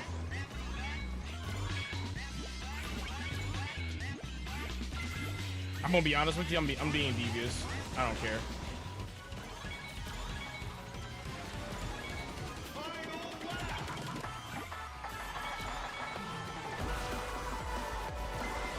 My bad.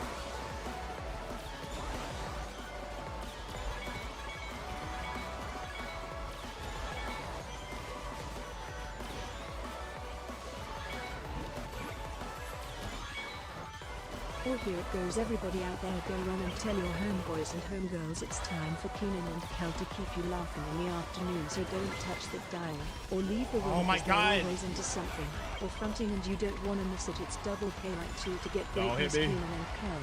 Or should I say Kel and Keenan, and you got to watch Keenan because Keenan be scheming with a plan or a plot to make it to the I know top that has of to be their late to be condo because and that sounds like never just nonsense.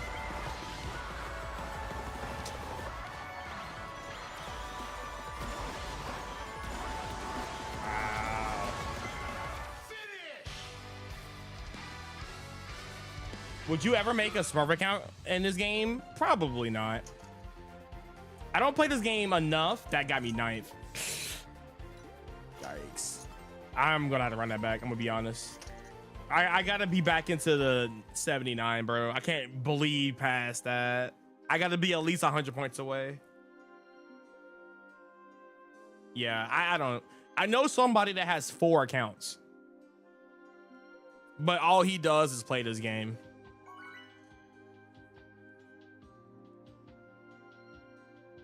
I think he's like Legend 1 in one of his accounts. I think he is double Legend 1, Legend 3, Legend 5 or something like that. Like, nah, I wouldn't. Oh, yo, these levels are based. We'll go here. We haven't done much of Pac Land, so. Or Pac Village. I concur.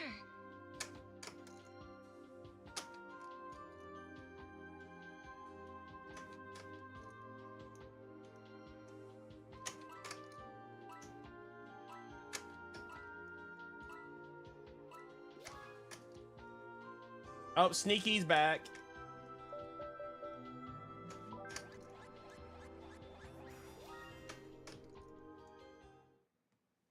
Okay.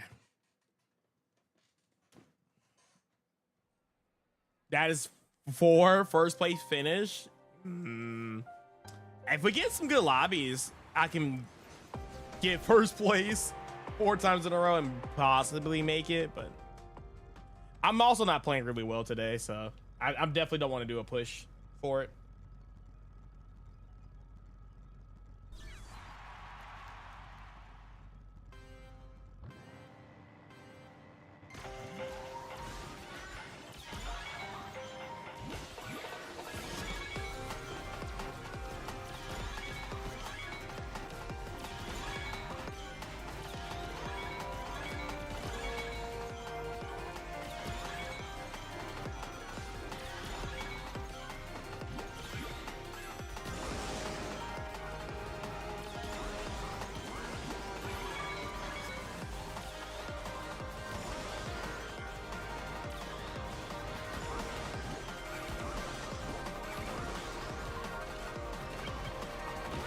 Bro, why?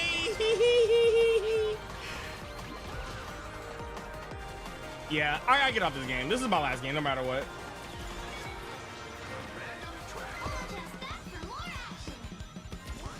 Let's give Sneaky first place. Like, what are you doing, you mongrel?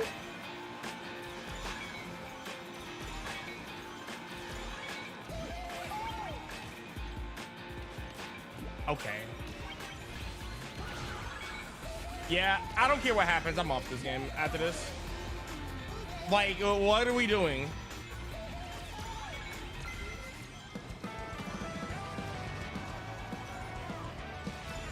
I'll be happy with third this race.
All right, man. I'll take it. Good stuff, Sneaky. Yeah, he's really freaking good, man. Wow, he just breaks away so well. God, he's so good. That's how you're supposed to do it. You break away so far away from everybody to the point where if you get hit with portals, it don't matter. All right, if you give me 6 points, I'll get off.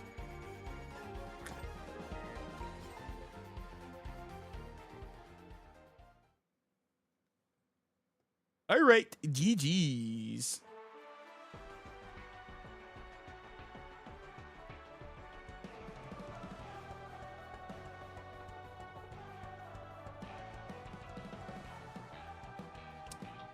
GG's.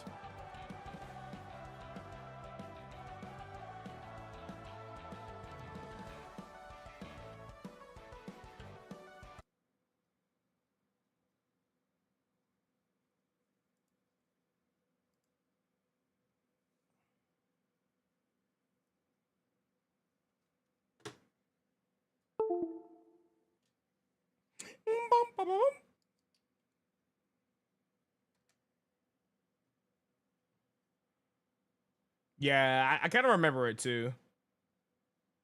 Dog, he's just so good. That makes me like, it motivates me to like get back into time trials and just like optimize every single like line.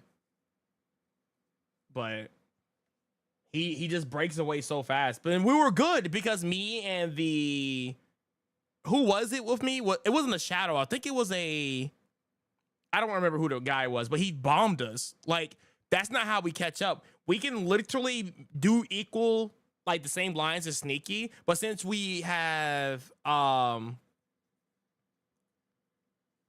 what's it called? The turbulence or whatever. I can't think of what it's called right now. We could have caught up. Slipstream. Yeah, Slipstream. But no, he decided to bomb me instead. And, you know, that's one thing I miss about Momocon, bro. Like, those guys played really smart. Like, it wasn't a whole bunch of, like, random items. It was actually, like, they were all trying to win. And I freaking love that. But, I mean, it is what it is. It's world match, so I can't expect it to be, like, anything too crazy. But, yeah, fun. GG's, GG's. GG's indeed. If one person in this game can get that good to the point where they get first place based off of, like, not using 80 items, then honestly, it's a skill issue for me to not do well ever in every single race. It's just something that I can always, like, improve on, you know?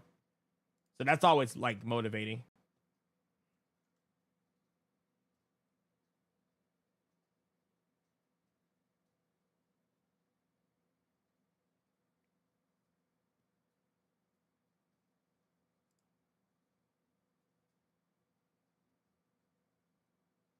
Yo, Drew Phoenix was good, dog. We're about to wrap up the stream by watching this video really fast and call it. I have a headache too. And then I guess we'll get ready for the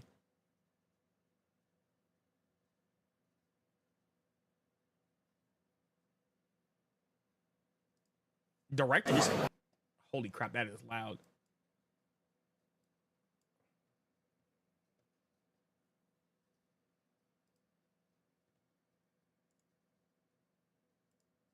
All right. Let's hop into this. Let's see what this video is about.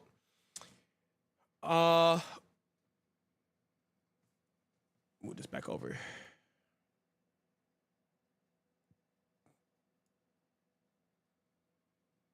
Okay. How a casual humiliated 1,325 salty Yu-Gi-Oh players. Is this Fraser Smith?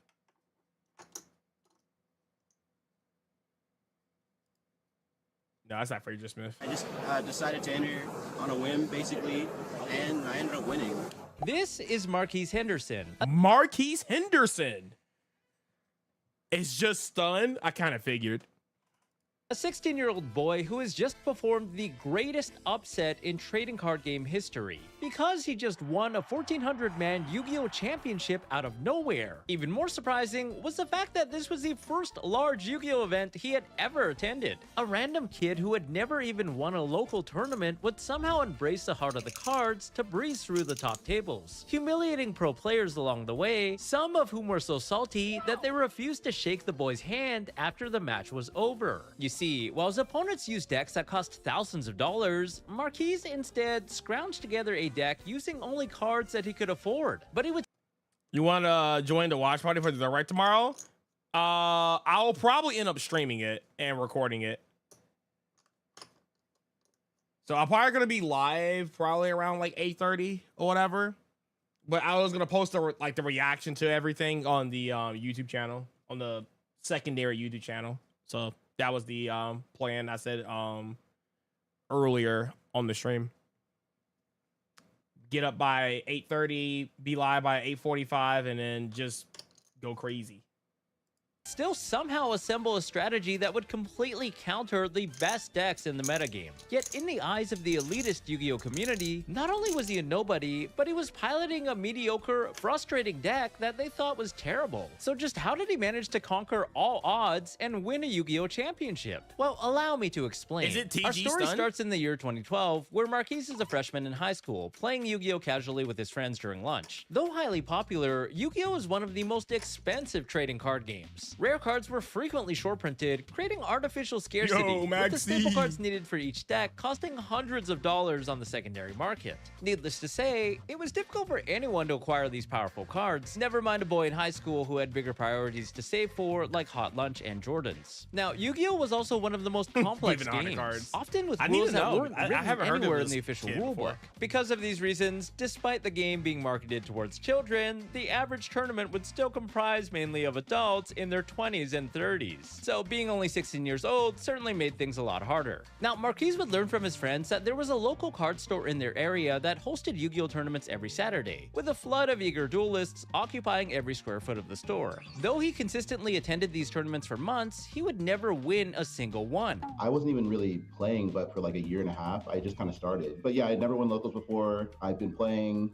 just with my friends and stuff like that. Being a big city, the players in his local scene in Atlanta were much more skilled and had the budget to play the most powerful decks. Yet with each and every tournament, Marquise would slowly Dino Rabbit improve. format. After school, he would go Gross. online to research the metagame on forums and watch videos to learn the combos. Outside of drumline and basketball, Yu-Gi-Oh! Had quickly become his favorite hobby. While his skills were no doubt improving, being a high school student, he still didn't have access to the game's strongest cards. Popular decks at the time included the Dino Rabbit strategy, which leveraged the cuddly Rescue Rabbit to summon out two normal dinosaurs that could be combined into the Evolzerlagia and Doka to negate card and monster effects. It would go toe-to-toe with the Wind-Ups, a combo deck that could set up an army of toys and rip away the opponent's hand on the first turn, with a loop that involved recycling the Wind-Up Hunter over and over the again. Wind-Up But Hunter they loop made was these legal? decks really hard to put Jesus. together. Their signature cards were printed in the highest rarity, Secret Rare, which meant you would be lucky to even pull one out of a box of 36 booster packs. To give you an example, Rescue Rabbit and Evolzer Doka were both $80 each, and cards like Wind Up Zenmains were $150. And most of the time, you could play up to 3 copies of a given card, so if you multiply that, it was pretty ridiculous even by modern day standards. But it gets worse, because there were 2 cards that were so powerful, every single deck would have to play them. Tour Guide from the Underworld was a generic monster that summoned Sangan from the deck, who could then search for all of the other deck's signature monsters when he was sent to the graveyard. But it also spawned 2 bodies for an instant XC summon, like Levier the Sea Dragon to revive Rescue Rabbit or Wind Up Zenmighty to summon out any Wind Up. And 3 copies of Tour Guide cost $450 because of its secret rarity and, of course, the waifu tax. Then there was Maxi, a shiny bug that let the user draw a card for every summon the opponent conducted on a given turn. A mandatory counter to heavy combo decks like the Wind-Ups, and one of the only ways to circumvent the turn 1 hand loop when going second.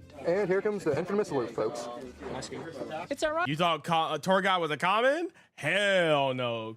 Tour guide back in the day, yeah, was about $150 a piece. Like, Maxi was expensive. Dino or the Rescue Rabbit was expensive. Doka, Logia, like insane. And I forgot about Zim Mighty. Oh my god.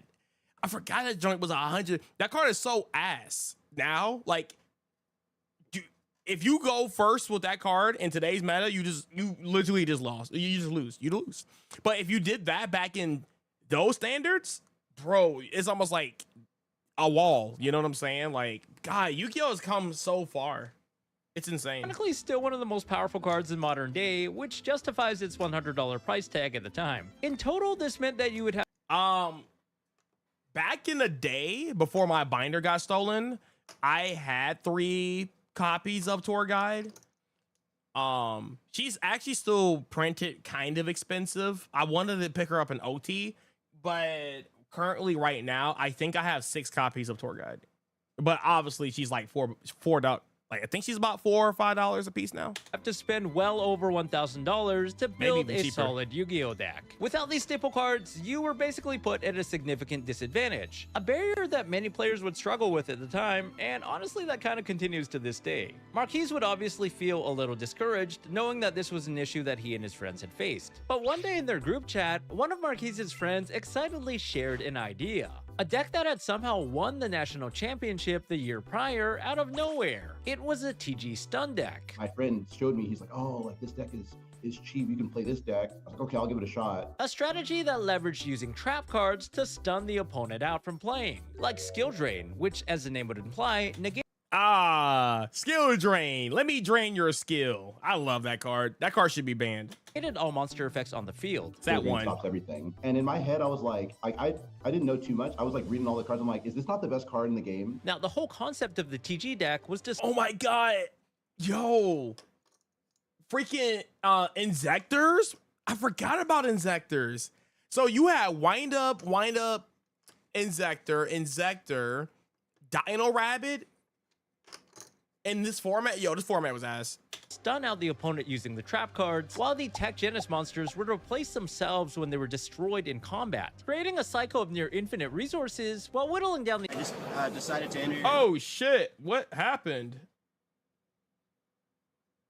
Okay, we're back. trap cards, while the Tech Genis monsters would replace themselves when they were destroyed in combat, creating a cycle of near infinite resources while whittling down the opponents using the traps. And since these effects activated in the graveyard, they were unaffected by skill drain, which only negated monster effects on the field. This deck is like great. Like this is the one I just win the most with. I just played so much with it. Played it for like 5 or 6 months, just that one deck. Marquise quickly jumped onto the idea. The cards were relatively cheap for the most part and easily accessible. The only problem with this deck was that its competitiveness Reborn was rather Tengu. short-lived. By this time, it had since been outclassed by newer cards and excessive power creep that was difficult for trap-based decks to keep up with, especially when going second. So the deck had been dropped by the rest of the player base. But Marquise would continue playing TGs. It became his signature deck, and he strove to make it even better, making tweaks to it day by day. This would continue for the next few months, and as time passed, Marquise would eventually participate in regional tournaments. These were events on a larger scale that would attract stronger opponents, often a few hundred, who would travel from other cities in hopes of placing in the top percentile to receive an invite to the national championship held at the end of the year.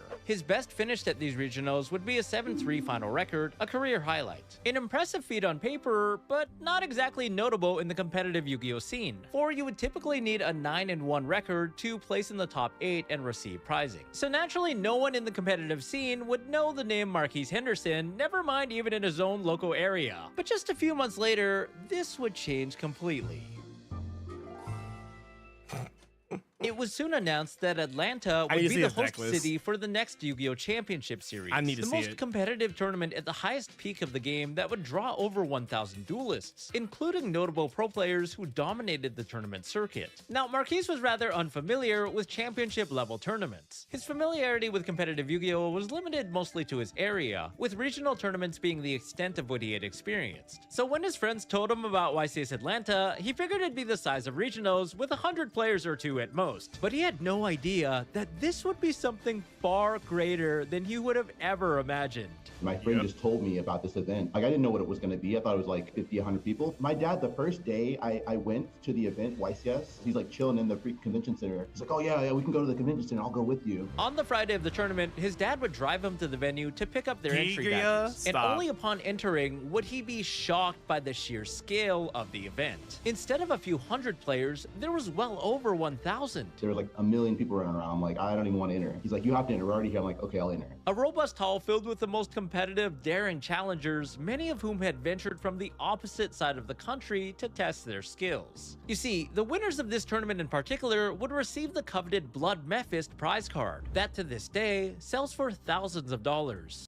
God dang! Yo, y'all trying to get that? Unlike the other prize cards, and for reasons unknown, the Blood Mephist has never been reprinted. Rumors say it's due to legal reasons with the card's original artist, meaning that the only copies of the card in existence to this very day were the limited copies given out to the Nah, that card is ass. On paper, that card is ass. Like, it's not good. But the fact that this card has never been reprinted, a lot of these tournament cards, they get reprinted eventually, right? And it becomes accessible and it makes the card go down. But since this card has never been reprinted ever, yeah. What does it do? I kind of forget what it does, but it's not good. So if you see the effect here, obviously it's a Synchro 8. It's generic, so 1 tuner plus 1 non-tuner. Once per turn during your opponent's standby phase, you can inflict 300 damage to your opponents for each card your opponent controls. Each time your opponent says they spell and trap. Yeah, so basically all it does is burn you. And this effect, even at the time, was not even good. Like, nobody will play this card. It's literally unplayable unless you're trying to troll. So obviously the reason why it's expensive is because, you know, it's a trophy. There's like a limited on the market. Who knows how many is in rotation? Like maybe there's only 10. Who knows? But yeah, the fact that it's never been reprinted, that's why it's like that much money. But yeah, the card itself is ass. So the coveted blood it breakfast does nothing. and for legal reasons with the card's original artist, meaning that the only copies Correct. of the card in existence to this very day. And if it's still like, you know, glassed up and stuff like that, like obviously it's going to be like, you know, nobody's going to damage it or anything like that. So it's going to be mint.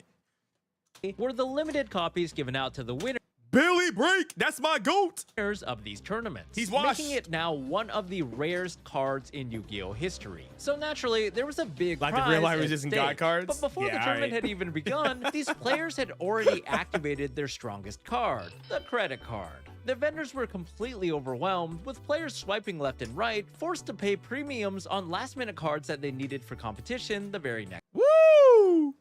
Dude, I had a Ghost Rare Black Rose Dragon and I sold it. I mean, obviously, I don't think it's $950 right now. That's kind of crazy.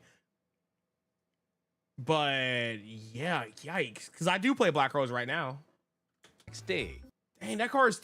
Most of them were God using dang. Dino Rabbit or windups, with a few other decks in between that were equally as pricey. Luckily for That's my girl.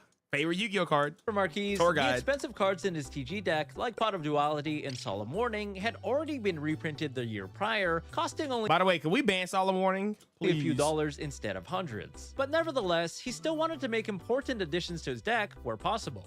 Yep, you guys have to understand, like all the cards that's sitting back here, I wouldn't say they're like, obviously, I think the most expensive card I have right now, since I sold a lot of the cards and some of my cards got devalued, I think the most expensive card I have right now is $500, but I got a lot of $500 cards. And who knows, I might think about selling all my stuff this year. Because I think my value of my cards right now is $1,300. Sorry, 13,000. I'm sorry. But I haven't calculated my stuff in a while, so they might have dropped down to 9,000. But when I was like keeping up with how much my cards cost, if I sold all my cards right now, it will be around, I would say probably like 10K right now.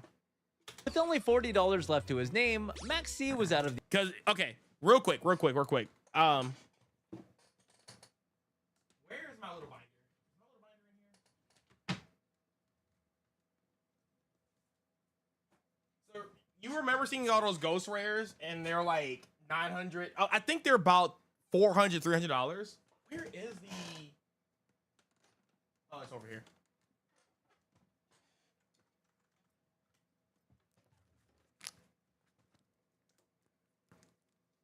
So like this, stuff like this.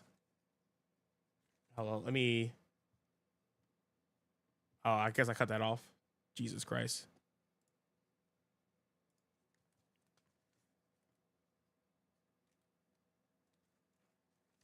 Like, this is not even like my big binder and stuff like that, but like this is like kind of like the more expensive stuff.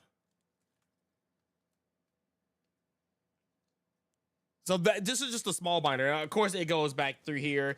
Like, these used to be $350 a piece. So remember you saw those pot of dualities? Like, these are Germans, OTs, near mints. And these are about, I think they dropped. I think when I picked them up, I got them for $200 a piece. And then they went up to $350 a piece. And I think they're back down to $250s because they're not seeing play. But you know, and I think German is not, it's not a very expensive language. So, but yeah. And also, I got 40s. I got 40s binders. So, and some of these cards are really high rarity. That's a blank page. But yeah. So we can sell some stuff in here, but I just haven't yet. I still play this game competitively, so I still kind of, you know, build wherever I want. But the equation, certainly putting him at a disadvantage, especially when going second, and he would perhaps be the oh, speaking of Maxi, I think my Maxi is here. They recently just reprinted Maxi. Hold on, where is my Maxi? And now it has like this little cool art on it now. Here, I'll show it here. So that's the expensive Maxi, but now they just recently reprint it, and you can get it as a QCR, but now it has like that cool little Japanese like print on it. I don't even know what this means, but yeah. But this Maxi is probably like $3. The Roach. The only player in the entire hall that was not playing the card. But at the same time, he had a feeling inside that for his trap-heavy deck, he wouldn't need it. And you know, saving $300 didn't seem like a bad idea either. Instead, Marquise walked up to the vendors and decided to finally splurge on a lone copy of Bryanak, Dragon of the Ice Fairy. Splurge? A card that wasn't necessary for the deck at all, but could be made in niche scenarios with a TG Striker, and was another step to optimizing his deck into the strongest it could possibly be for the tournament the next day. Spent my last $40 on the Bryonak that I You play I mean, Brio's not bad in TG Stun, but that's so funny. Like, out of all the cards needed for my deck. I summoned it once, but it won me the game, so it was freaking worth it. Lastly, I in mean, I place of the guess. Maxi, he opted instead to run 2 copies of the Beast King Barbaros. Yo, Barbaros! I hated that card back in the day, but that's cool because with skill drain, you can normal summon it and it'll be a 3K beater. A card that had never seen play before. Though printed as a level 8 with an attack value of 3000, Beast Now, this card is an old school card, dog. This card is an old school card right here. King had an effect that would allow its user to drop its attack And you to leave your 1900 doors and unlocked normal tonight? summon it without Yeah, you can tributing walk on any in. monsters. But Come on in. I don't mind you coming on in. Yo, what's up, TB? Or sorry, TLBG. while Skill Drain was on the field, it would negate this drawback completely and restore its attack back to 3000, threatening even the Blue Eyes White Dragon. His deck would maximize By the way, Blue Eyes White Dragon never saw play until like what, 2015, 2016? the full capacity of Skill Drain, a card whose potential he recognized early on. Thunder King Ryle would stun the opponent from That card broken. That card is broken. And by the way, I think Thunder King Ryo is gonna come back in a month or so. That card crazy. I had 3 OT copies of Thunder King Ryo and somebody stole my book. searching their deck Oh, by the way, when they stole my binder, they stole $1,300 from me. And I quit the game for 2 years. for cards, while Horn of the Phantom Beast boosted his beast monsters and let him draw a card each time the monster trampled over an opposing one by battle. And last but not least, Reborn Tengu was a pesky beast warrior who could be powered up by the Horn and also replaced itself when it was removed from. And it was really good in Tengu plants. But, you know, that's the deck I played in this format. I played Tengu plants. The field. In total, his deck would cost just over $100, and most Yo, look at that Kaiba buck. when it was removed from the field. In total, his deck would cost just over $100, and most of the players in the hall would scoff at the idea of this deck being remotely competitive until day 1 of the tournament kicked off, let's which go, would start off extremely TL. well for Marquise Henderson, who Let's go. jump-started his event with 6 wins and 0 losses, with his friends shocked beyond belief. Marquise was completely locked in. I ended up going 6-0, and that's when I was like, what the heck? So He would only drop his first match in round 7 to an empty jar deck, another rogue strategy that relied on decking out the opponent by looping Yo, the morphing empty jar, jar over and was over in this again. format? I lost round 7 to very like insane opponent. I'm like sitting here like reading, like, is this works? Like, yeah, this works. So this freaking empty jar guy, I even flipped skill drain on him, and he's literally still like killing me through skill drain. Like flip up, and then I'll chain book a moon. Okay, now it's face down. I'll dump your hand again. I was like, what? What are you talking about? But outside of this, all of his other opponents had utilized powerful meta decks, and some of these opponents became perturbed, for Marquise would have to read a lot of their cards, which agitated them even further because this dude was going around playing a frustrating rogue deck, but No, Blue Eyes really never saw play. Dark Magician and Blue Eyes, we're going to be speaking competitively, right? They never saw play. They never saw play. It sucked, yeah. Tributing back in a day for a 3,000 beater that loses to 1 trap card? Yeah, no. I don't think people even play that card as a joke. Like, people never, no. It just wasn't good. But like, yeah, but when they released that Blue Eyes support, was it what, 2015, 2016? Blue Eyes actually won a Nationals. Did it win Worlds? I think Blue Eyes won Worlds once, but Dark Magician, they got a lot of support, but Dark Magician was always like ass in comparison to Blue Eyes. Yeah. Oh, Azure, the Blue Eyes, that card was broken. That Synchro 9, yeah, that card crazy. Also reading the popular cards that they would have expected him to know with the 6. Oh, and by the way, Blue Eyes is getting more support, and it won't make them meta, but it'll make them playable again because, you know, Dark Magician and Blue Eyes got to get support every year. Every freaking year. No record at a major tournament like this. And both his opponents and the judges were especially shocked to find that Marquise wasn't familiar with the combos and rulings that they thought were basic. When I say I wasn't really like that into the game, like I hadn't played for that long, like the judge had to explain to me for like a minute or two about like the rulings of Wind Up Shark and Wind Up Magician. So I'm like, how does that work? And I'm like, I don't know, whatever. I had to read a lot of the cards. Yeah, like it's just a lot. Like I didn't know like. He didn't know about, yo, he won? He doesn't know about Wind Up Shark plus Magician? Yo, Shark Magician? That's game. I'm not even joking. That's literally a game. They go first and they reveal those two cards. Pack it up. Put the fries in the bag. Yo, you get hand looped. You lose. Or draw maxi. Kind of like how, despite being the being the mascot of the franchise, Pikachu, and is mid-competitive, yeah, Pikachu is not good. But if you see Dark Magician and Blue Eyes, you think Yu-Gi-Oh! You see Pikachu, you think Pokemon, right? For most people. Like, people are not really into it. Dueling was that like, but yeah, that's much. basically it. It also pissed him off even further that he was flipping cards like Skill Drain that nullified their expensive cards. People didn't like the deck because obviously you just like stun your opponent, stuff like that. Yeah, it is what it is. Like obviously I drew the right traps very often and drew Skill Drain a lot. These players were completely shocked and word of mouth spread pretty quickly. Online chatter slowly begun with rumors of an unknown duelist who was playing in his first ever YCS with a budget version of an outdated deck idea that pissed off the pro players at the top tables. While many reveled in the chaos and cheered Marquise on, others were less than optimistic. Some of the pro players at the event even refused to shake his hand after the match, as they were extremely salty about the prospect of losing to such a player, and a deck that locked them down from playing. Never mind one that was full of cheap, low rarity cards. So you know what? Is it low-key's Marquise' fault that stun became popular? Mystic Mind stun? Yo, hold up. Yo, we should like find this dude and beat his ass. Hello? It's his fault. I don't know if he appreciated that. It's not. I just kept drawing Skill Drain. I kept drawing freaking Skill Drain, and he actually MS. Not banned, by the way, but when I flipped another one in response, so I just have like freaking 2 Skill Drains. He killed when I just have another one, so he was mad about that. Marquise would play against several opponents utilized. Oh, you know what was funny about Red Eyes? So everybody was complaining because, you know, Blue Eyes and Dark Magician was getting so much support.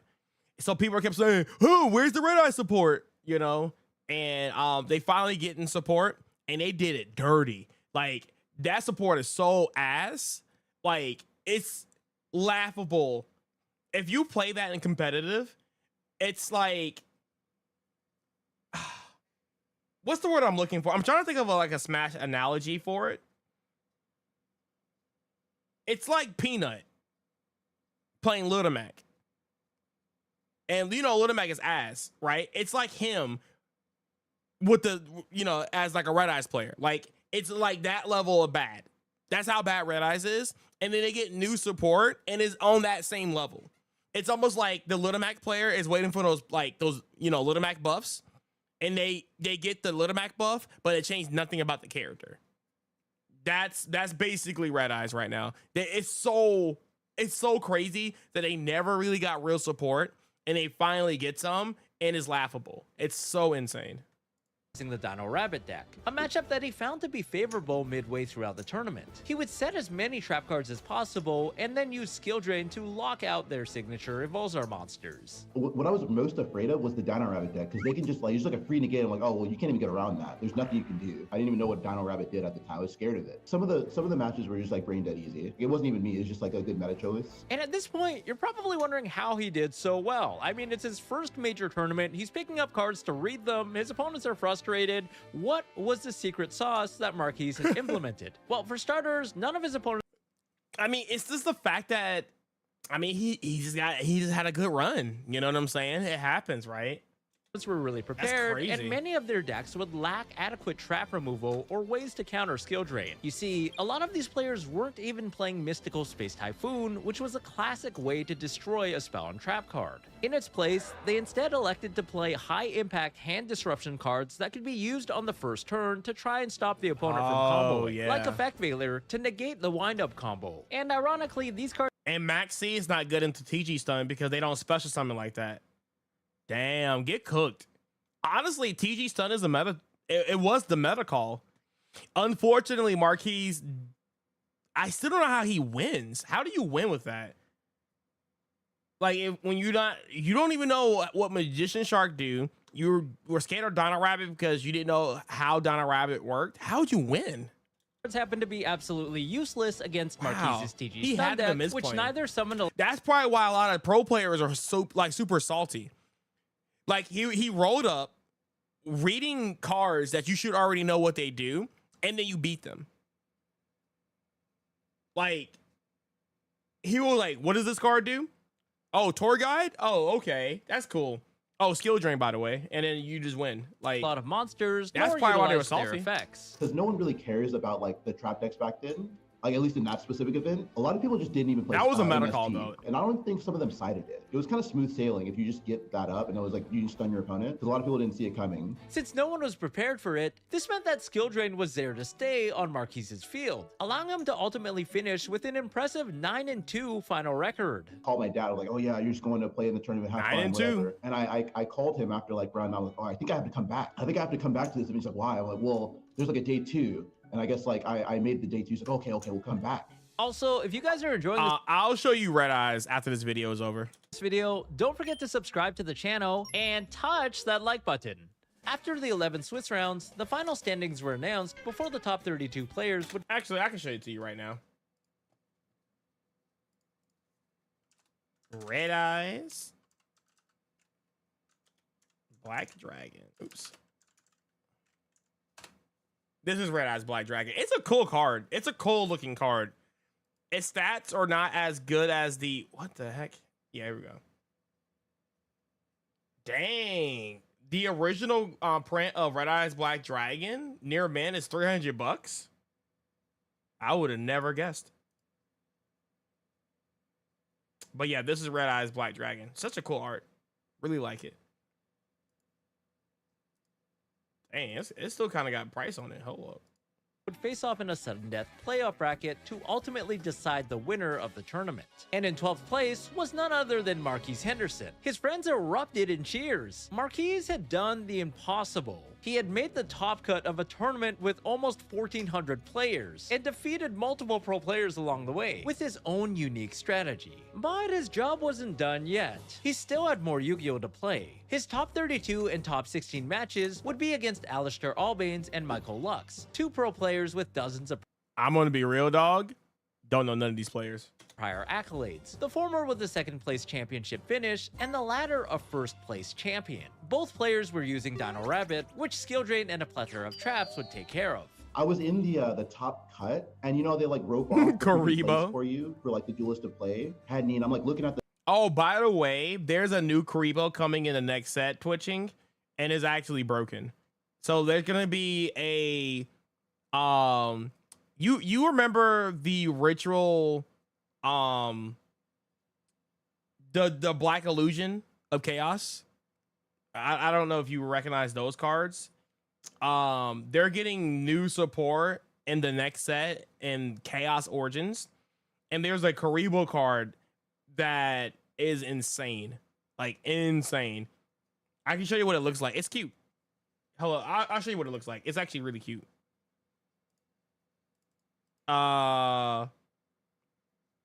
New Karibo, Dark of Chaos.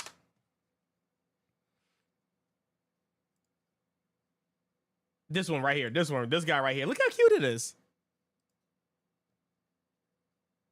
But yeah, this is the new Dark Magician stuff that's coming out. This is gonna be meta. 1000%. There's gonna be a new Captain Guardian, a new Summon Skull. That Summon Skull is broken. This one's like not as good. I don't see people playing that, but this card is a 3 of. Like easily a 3 of. Look at him. He's so cute. He is so cute. Yeah, this card is really insane. And that's the overframe of the Dark Magician of Chaos. And that's the Black Luster Soldier. And that's the Ritual Spell. Yeah, these cards are kind of crazy. So yeah, in a month, you're gonna see this card in people's deck profiles. Card's crazy. The concession, so that I won, like, oh, can I go over there? And he's like, no, you can't go any. You gotta freaking stay here and do. I'm like, oh, this is freaking serious. Like, what the heck? I can't believe they're like keeping tabs on you. I was like, okay. Honestly, that card right there might be the best career book card printed, because it will be a meta deck. Like, we already know. On an empty stomach, top 8 would be an uphill battle, for his opponent, John Oxendine, would utilize a wind-up strategy that could spell doom for Marquise if he went second. Like I mentioned earlier, the deck had a signature turn 1 combo that could discard nearly every single card in Marquise's hand before he even had a turn hand to play, looping. especially because his deck lacked the one defensive card that could refill his hand to prevent this, Max C. Of but course, luckily for Marquise, he TL, would win of the die roll course. and go first, setting up skill drain, We're gonna which be was all more over than that. enough to stop the windups from, well, winding up. I did like go second against a lot of wine. They just didn't have hand. Again, I just lucky. I don't know what the statistics of that are. Narrowly avoiding disaster thanks to a little bit of luck with the dice roll, the semi-final match would once again test his fortune. It was another wind-up opponent, a pro player by the name of Anthony Pasquarello. Now, Anthony Oh, I know this guy. I've never played him, of course, but I know of him.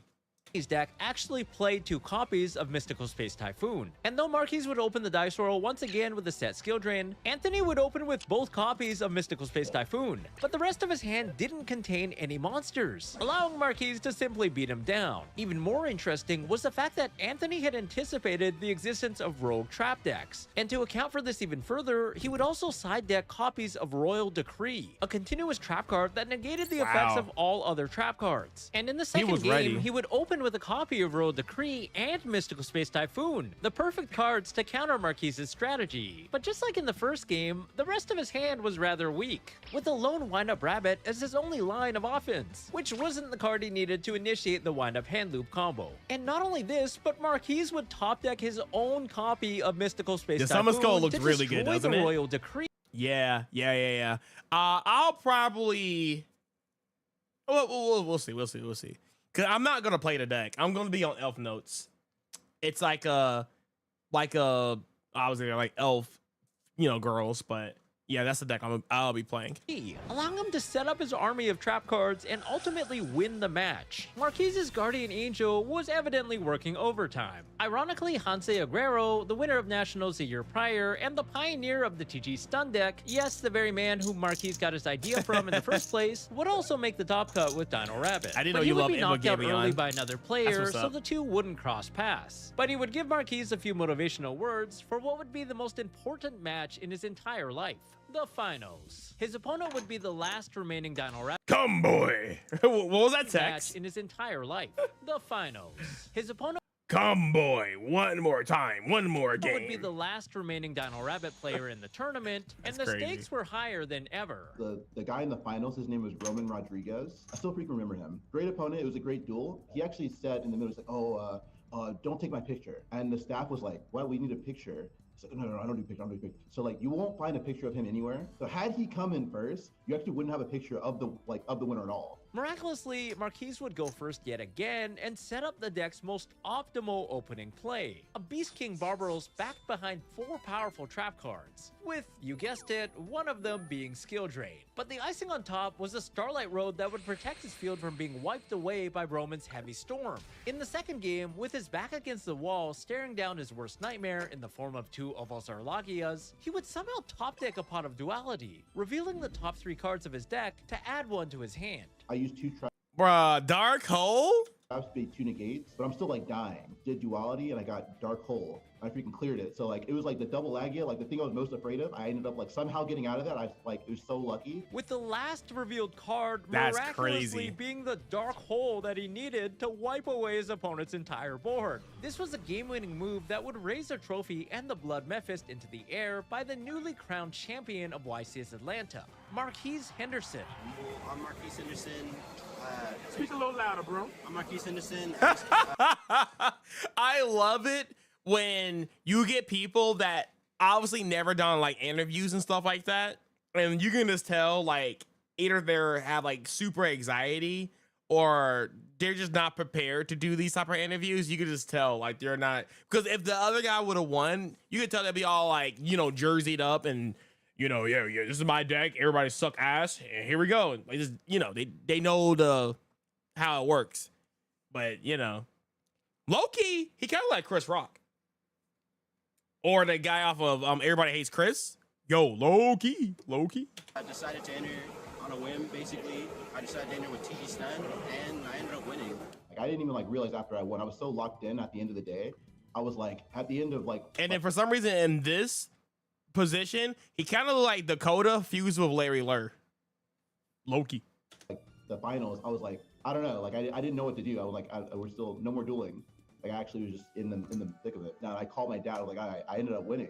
With word of his victory, the entire Yugi net erupted. While You- the reaction was you see generally it, right? positive, many people couldn't fathom that a nobody had won such a prestigious tournament, especially a first-timer. And of course with a strategy that no one felt was playable. Now, funny enough, there would be another TG stun deck in low-key the top sounds like 32 Larry Lurr, too. alongside Marquise, propelling the deck to finally be respected once more. But the pros were angry. They felt that Marquise's deck building was suboptimal. He had played a budget-friendly alternative to the optimal build, foregoing important metagame cards like Max C that, in their opinion, was a non-negotiable. It was the only way of winning against windups when going second. Beyond that, they also said his ratios were incorrect, like playing one lone copy of Solemn Warning, one of the most powerful trap cards in the game that could negate any summon. Then they molded at the fact that Marquise had side decked 3 copies of Death Wombat, a card that Yo, that card right here, Death Wombat.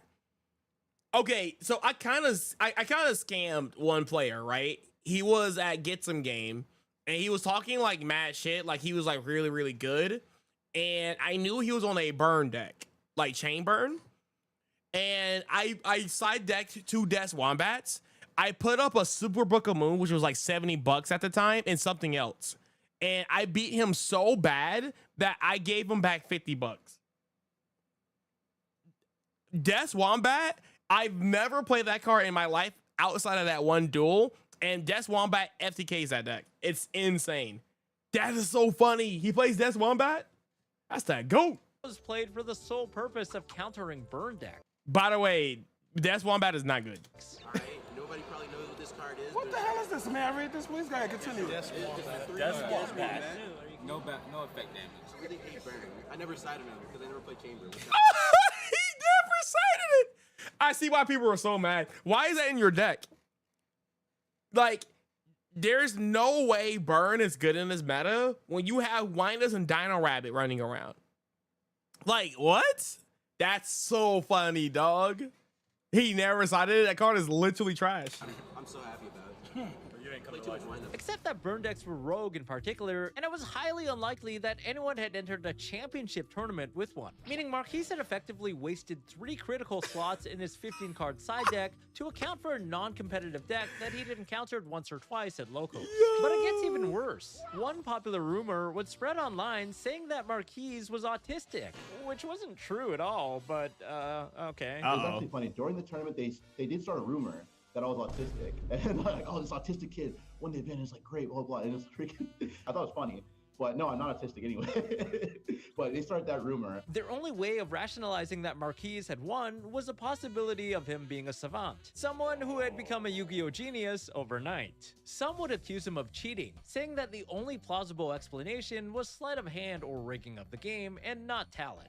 After all, he had completely shaken up the expectations. I mean, they're not wrong. His deck didn't take any talent. You know what I'm saying? They're not wrong. Of what should have won. In their eyes, only a pro player should have been able to win and use using a deck that cost thousands of dollars. A lot of players online would complain about Marquise getting extremely lucky, almost uncharacteristically. One commenter would say, just gonna throw this out there, but the 2 feature matches they put up, his opponents had pretty bad hands, and he had outs to everything.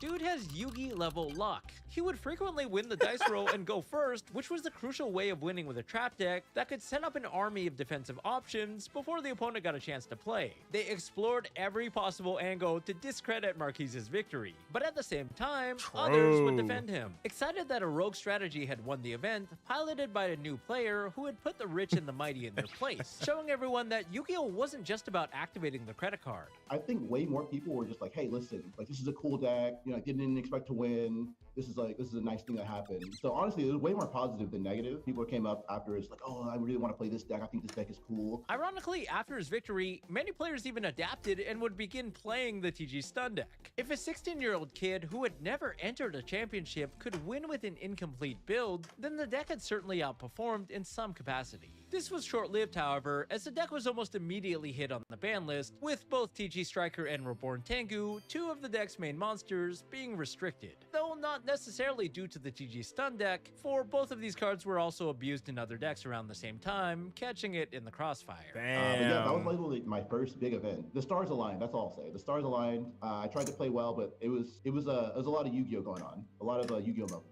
But that was the only YCS I ever entered, and I ended up winning. At the end of the day, it seems that all the stars would align for Marquise to win the championship on that fateful weekend. A combination of fortune, his opponents being unprepared, and the power of skill drain were all factors that played into this. But regardless, his skill was what mattered the most. No matter how lucky you get, you still have to be extremely good at the game to win a championship of 1,400 players. But all of this would come... Hey, you see that card right there? Be extremely good at the game to win a championship of 1,400 players. But I got a copy. Thanks, Caesar. all of this would come together perfectly to allow him to achieve the greatest monumental feat in competitive Yu-Gi-Oh! History. Nevertheless, this would seemingly be the most fortuitous weekend for Marquise Henderson, as he would never again perform at a major Yu-Gi-Oh! Tournament. To this day, actually, that was the only YCS I ever entered. But that was the only YCS I ever entered. So basically what this video is basically saying that everybody that hasn't won a YCS and this guy won a YCS, ass. That's what I'm getting from this video, bro. Like, I won I got close to winning a regionals. I got 4th place at a regionals. That was my best placement ever for regionals. I never really topped a YCS. I got close. I was 1 match away from top 64 and top 32, but regionals, I've gotten, you know, every regions I go to, I basically top. So, but man, this man wins a YCS and he's like, I don't think he's skilled, but I mean, yeah, he bleeded on hard in cards. He played the right cards. He just had the right counters. Sometimes it's like that. Sometimes it's literally your day. And it happens. And I ended up winning. Instead, retiring from play and starting his own trading card vending booth in Atlanta at the popular card show Charlie's Collectible Show. I ended up just vending mostly just Yu-Gi-Oh, but it just became more and more. Well, I have a booth in Charlie's Collectible Show, both in the Atlanta and the Houston locations. I can't say enough about Charlie's Collectible Show. Like, they're insane. Like, the owner's done a lot for me. Maybe 60 or 70 like card vendors, anime, sports, like video games. With a booth called Trading Cards LLC, so if you're in the Atlanta or Houston area, definitely go check out the show. Who knows, you might even see the legend in person. And what happened to the prized Blood Mephist, you might ask? So because I was 16, I was kind of broke. When I realized that card was actually worth money, I sold it on eBay. Somebody told me it was $1,000. I'm like, I'll just list it for $600. Someone had bought it like that day, and I was like, somebody got a good deal. There you go. Hopefully somebody still has it and they're taking care of it. But I still have the trophy, of course. Regardless, his accomplishment would forever be ingrained as one of the greatest miracles in Yu-Gi-Oh! History, with the community recognizing that Marquise had overcome every possible adversity to embrace the heart of the cards and achieve the impossible. That's cool. That's cool. That's cool. Bro, he got ripped, didn't he? Oh, wrong screen. $1,000. And he like, you know what? I'm gonna sell it for $6. Bro, why would you discount? Bro gave you, bro, you discounted your card by 40%. It's the only copy. You're paying full value for that card. I'm sorry. Oh yeah, 600. Like what? I would have bought that. I was like, bro, you got 3 more? I would have bought all of them. Yo, he was so nice. Or stupid. Dog. Yeah, I hope somebody is taking care of that card because they probably rolling the money right now, bro. Like that card's like over 20K. The heck?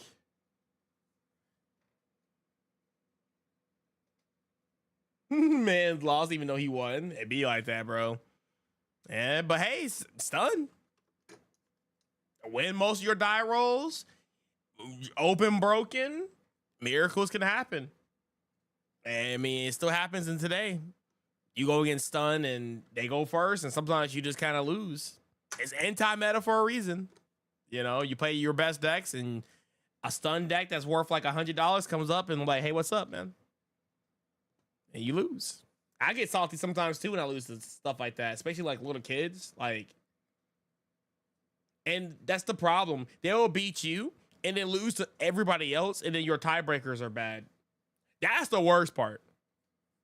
But Runic Stun, oh my God. I could not beat Runic Stun in tournament. Like, at all. Like, Runic Stun beat me like 3 times in a row in the tournament, and I was like, yo, Runic Stun is so trash. Oh, it's toxic. It's not trash. It's just toxic. Yeah. I mean, it makes sense. I mean, yeah, especially at that time too. Yeah, $600 is a lot of money. Yeah. I mean, yeah. Hindsight 2020, right? Oh, somebody said it.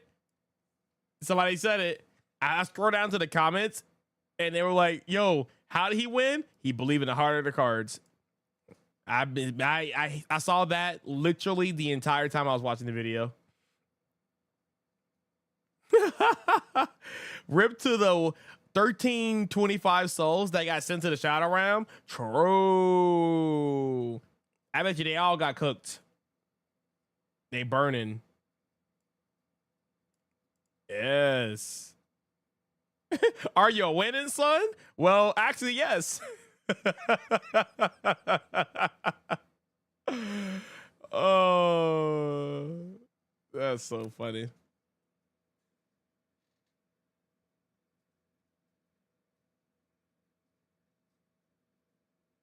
No, stun, like, I don't know. Like, stun is really, it's the problem with stun, and the reason why stun shouldn't do well at big events like that, because I can't really remember, has a stun deck ever won a YCS?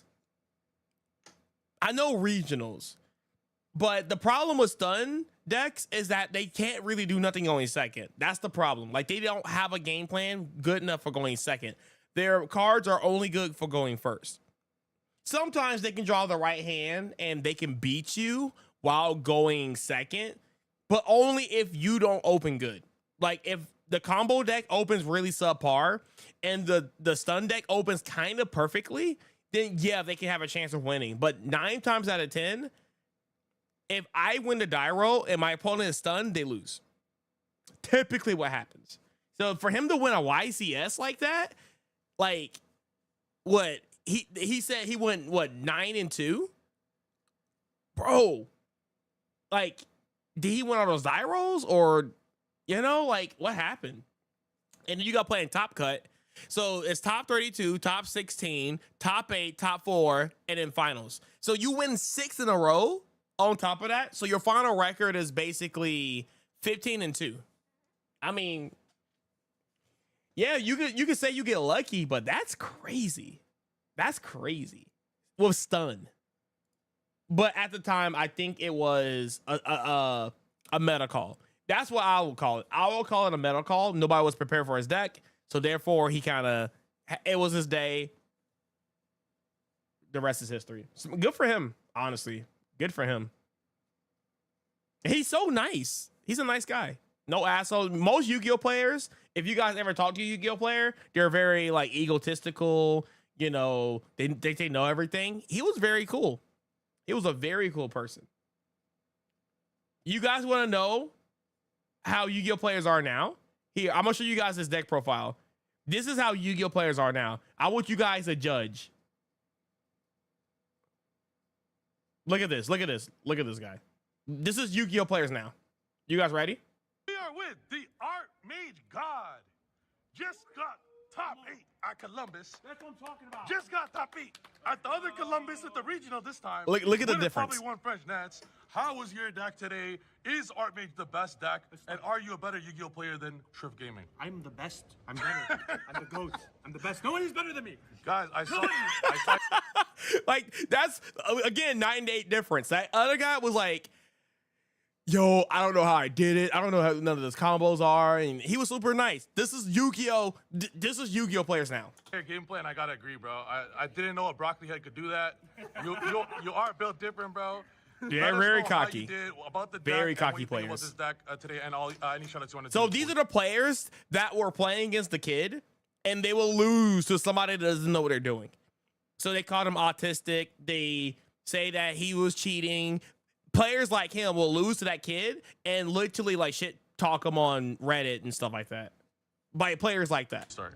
Yeah. These are the guys that got salty. Shout out to Dylan, my cousin. Shout out to Chong, Dan, Tone, D'Lo. Come on, bro. But if you watch this entire thing, it's not even like a real profile. It's just them like shit talking. We are Chaldean, bro. We're the best. It's kind of funny though. I told you, we're the GOATs. All Chaldeans are related. Tell me, bro. We're the GOATs. Wow. But they talk a bit. See, the thing is, they see little kids. They're like, "Oh, we're gonna buy you this kid," and then the kid actually wins, and they get super mad, bro. Like super mad. Like that one Brandon player that tried to fight me because he was talking to his friend beside him, and it messed up on one of his like plays, and he was trying to call me out for it, and I was like, "Nah, dog, you goofed, you trash." And then he got super mad at me and tried to fight me. And we're not gonna get into that story, but yeah, I reported him, and I was like, I'm not losing my invite because I'm not trying to get banned for hitting somebody. So that's where you get the skills from. And my number one snow bunny carry. Let's Yep, go, basically. Carry. Am I on the Canadian list or not? I'm not there I'm yet. about to, and the last I'm one, not there yet. Shout out to Triff. Shout out to Triff's Masterclass. For being the second best Shout out player to in the Triff's regional. Masterclass, because that's where you learn Archmage. Just kidding, guys. But so I do want to see. you could tell like the vibes are a lot different, right? Like this is like the average. Whenever you guys see like thousands of players, and if you see somebody that's like really good, this is their like persona. This is their energy. They're gonna go, hey, what's up, dude? Like, you know, you're my opponent, but this is how they are. Like, if they think that you suck and you beat them, they're not shaking your hand. They're not gonna say good game. They're gonna get up. They're gonna look at you with a death stare. They're gonna say you got lucky, and they're gonna keep it moving. And that's how it is. That's how it is. You know. But I'll at least I have a YouTube channel, and people know that I'm decent at the game. I don't. Obviously, I'm not bad at the game at all. So when they do lose to me, they're not like whatever. They're salty, but they're not gonna like shit talk you, right? They'll go up, talk to their friends, and they just shit talk. You know, we all do it. You know, we've been to Smash tournaments. You know, like oh that kid. Like last year, Momocon, I lost to a campy Sora and a Sheik. I should talk to Sora player realistically, but the Sheik player just kicked my ass. I mean, I'm gonna be honest with you. Yeah. He if we went the first to 10, I'll be happy to take 5 games. But yeah. So I just want to give you guys kind of like a taste of how Yu-Gi-Oh players are today and what pro players' personas are. So you guys understand the thousands of salty players losing to that kid. Even back in the day, Yu-Gi-Oh players still act like this. It's only gotten worse, but that's the energy. If you guys are ever wondering, of Squiddy's video saying like right here casually like these salty Yu-Gi-Oh players. Okay, I wouldn't say like this is obviously this clickbait, but I would say a good 40 of these players were pro players and they were probably salty and talking shit on Reddit and stuff. So, but yeah. All right, guys. Well, that was a fun video to watch. And yeah, shout outs to the guy. He's the GOAT. I will never discount anybody's win as he's an ass player. If you win a YCS with a $100 deck, I mean, I mean, hold that L, I suppose. Why you mod? It's just game. Not anymore, Cam. It used to be way more prevalent back in the day, but there's so many measures of people like deck checking and you have to change sleeves and things like that. It's really hard to cheat nowadays because it's so easy and people are aware of it now. So if something is really fishy, you can call a judge in the middle of the game and you can get things handled. I had people cheated against me before and I call it judge and, game loss or they get DQ'd. It's so easy to catch now because we seen it all, so if you're trying to cheat, you're really down bad. Like you shouldn't be in a tournament if you can't win off of your own skill. So yeah, cheating is not as prevalent. People still do it, but it's not like, you gotta watch for people like that every tournament. Yeah, but people, I mean, hey man, people get competitive. People assume that they just better than you and they just should beat you. And sometimes it don't happen and they get a little salty. Yep. Oh, I seen that one. I already seen that video. I know what video you're talking about. Scandalous player Look, in the because I think it started right in the middle of the video.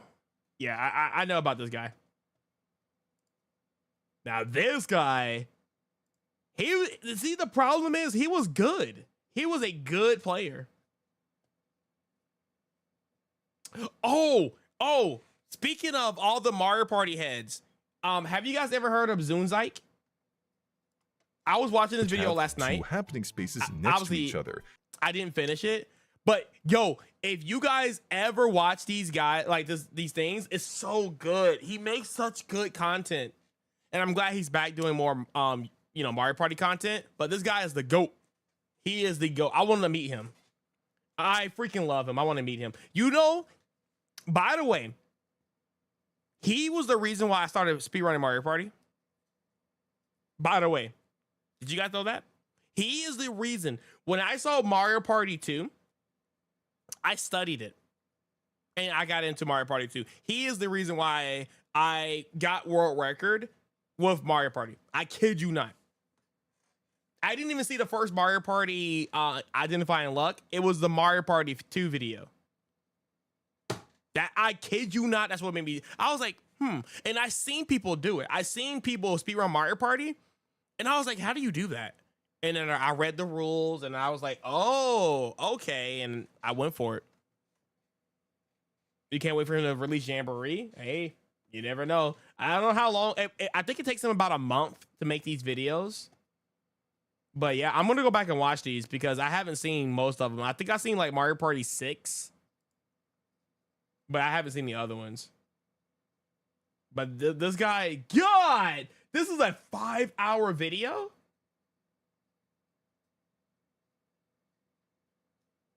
Yeah. But yeah, this guy's the GOAT. This guy's the GOAT. If you haven't seen his content, definitely check him out. Oh God. Okay. Holy God, a whole bunch of gun thumbnails. Jesus.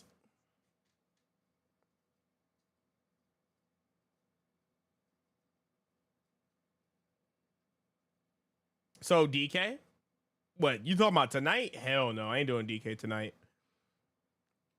I am taking a day off tomorrow. I mean, obviously I'll be streaming the Nintendo Direct tomorrow and recording it and stuff like that, but I'm done for tonight.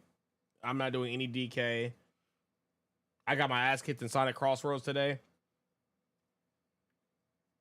I'm good.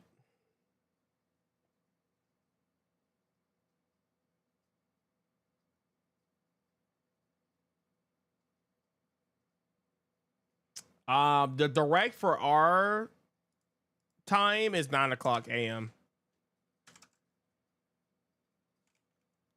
Oops, Nintendo Direct. Not AI mode. Jesus Christ.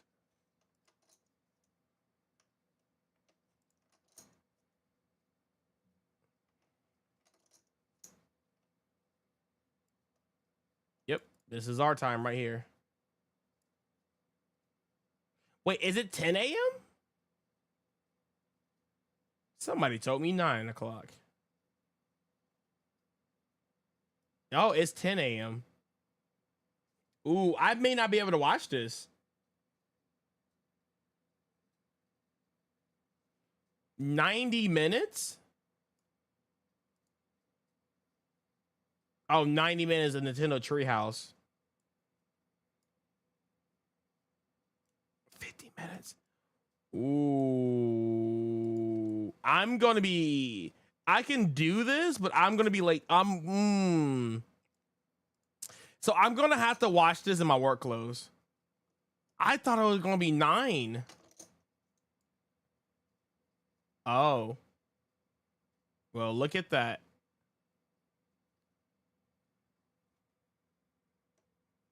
Hey, what's going on, dog? You came late? Yeah, you kind of came late. I'm about to go ahead and wrap it up. A little bit too late, yeah. But hey, if you guys care, I mean, I know Twitch is doing his little Discord thing, but I'm going to be recording it here live. And I'm going to be in my work clothes. Because as soon as it's over, I'm hopping in my car. And I'm not driving, you know, I'm not drinking a beer, but I'm going to try to upload it and keep it moving. So I'm going to probably make the thumbnail tonight and then go to bed. Or call in late. Dang, 50 minutes, bro. All right. But yeah, get prepared for a whole bunch of deluxe farming simulators. You know, Pikmin 4 Deluxe. Hopefully we see Mario Maker 3. I don't know. Oh, by the way, I think they're going to talk about the Mario Kart World, Gold World thing. That's going to be talked about, I'm pretty sure, because there's supposed to be some kind of weird DLC with that. I know, Mario Kart World getting DLC. Crazy. It's probably not going to be good, but we'll see. I don't know what else they can update. It's going to probably be a Tamagotchi update. There's another, I forget what the game is called. It's kind of like a vampire game. It's going to probably be talked about here too as well. So yeah, Pokemon Champion Mobile. Yeah, I can see that. Yeah. Star Fox 64. Yeah. You'll be at work. Yeah. I just wish my job wouldn't work me so much, man. Like I get one day off and they work me the next 5 days. It's been like that since I got back from Momocon. So it's been a little cringe, and I can't call out too much because I don't want to get a CA. And if I get a CA, then yeah, that's going to be tough.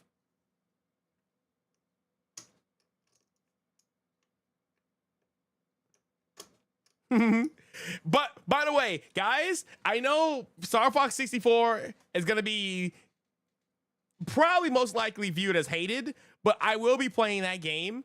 Also, for the guys that are here, again, I won't be, I said I wasn't going to be live tomorrow, but there's a 50-50 chance I'll be live on Wednesday. That's going to be Banjo-Tooie. After Banjo-Tooie, we're diving into Dark Souls. I just want to throw that out there. And I might space the Dark Souls. I was going to play them kind of like close to each other. I might space it. Because I know Dark Souls 1, it's going to tuck me into bed. You know, put the blankets over my, over my body. It's going to rub my belly. It's going to read me a bedtime story. And I'm going to get clapped.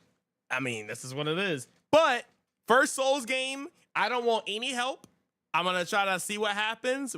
I'm probably going to get lost. I'm going to get stuck. But refrain from like helping me, okay? We're gonna see what happens. So Star Fox Online in the future. That does look fun. But yes. Yeah, I probably will get frustrated. But hey, I'm the most grindiest player I know. I can play games for dude, if I had time, I would play Dark Souls 1 for 24 hours straight. And I will get mad, but I won't quit. That's the problem. I won't quit. But obviously, me being old and an adult, I can't do all that. But yeah, I'm excited for this. Oh god, I see Fire Emblem. Oh, Ocarina of Time remake. That would be cool. But, you know. Ring Fit 2, please. How do I block this guy? No, don't click on his profile. Hey! Yo, can we get this as a theme? Yo. We need this as a theme, dog. Yo, the Reggie train? Yo.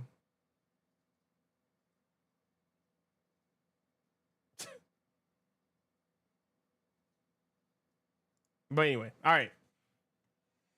Have a great night, everybody. I'm off. I'm gonna work on a thumbnail for tomorrow, and but yeah, guys, have a great freaking. Oh yes, we need Star Fox Adventures. We will be playing Star Fox Adventures whenever it comes to the GameCube. Okay, Star Fox Adventures. Let's freaking go. All right, guys, we're out. Peace.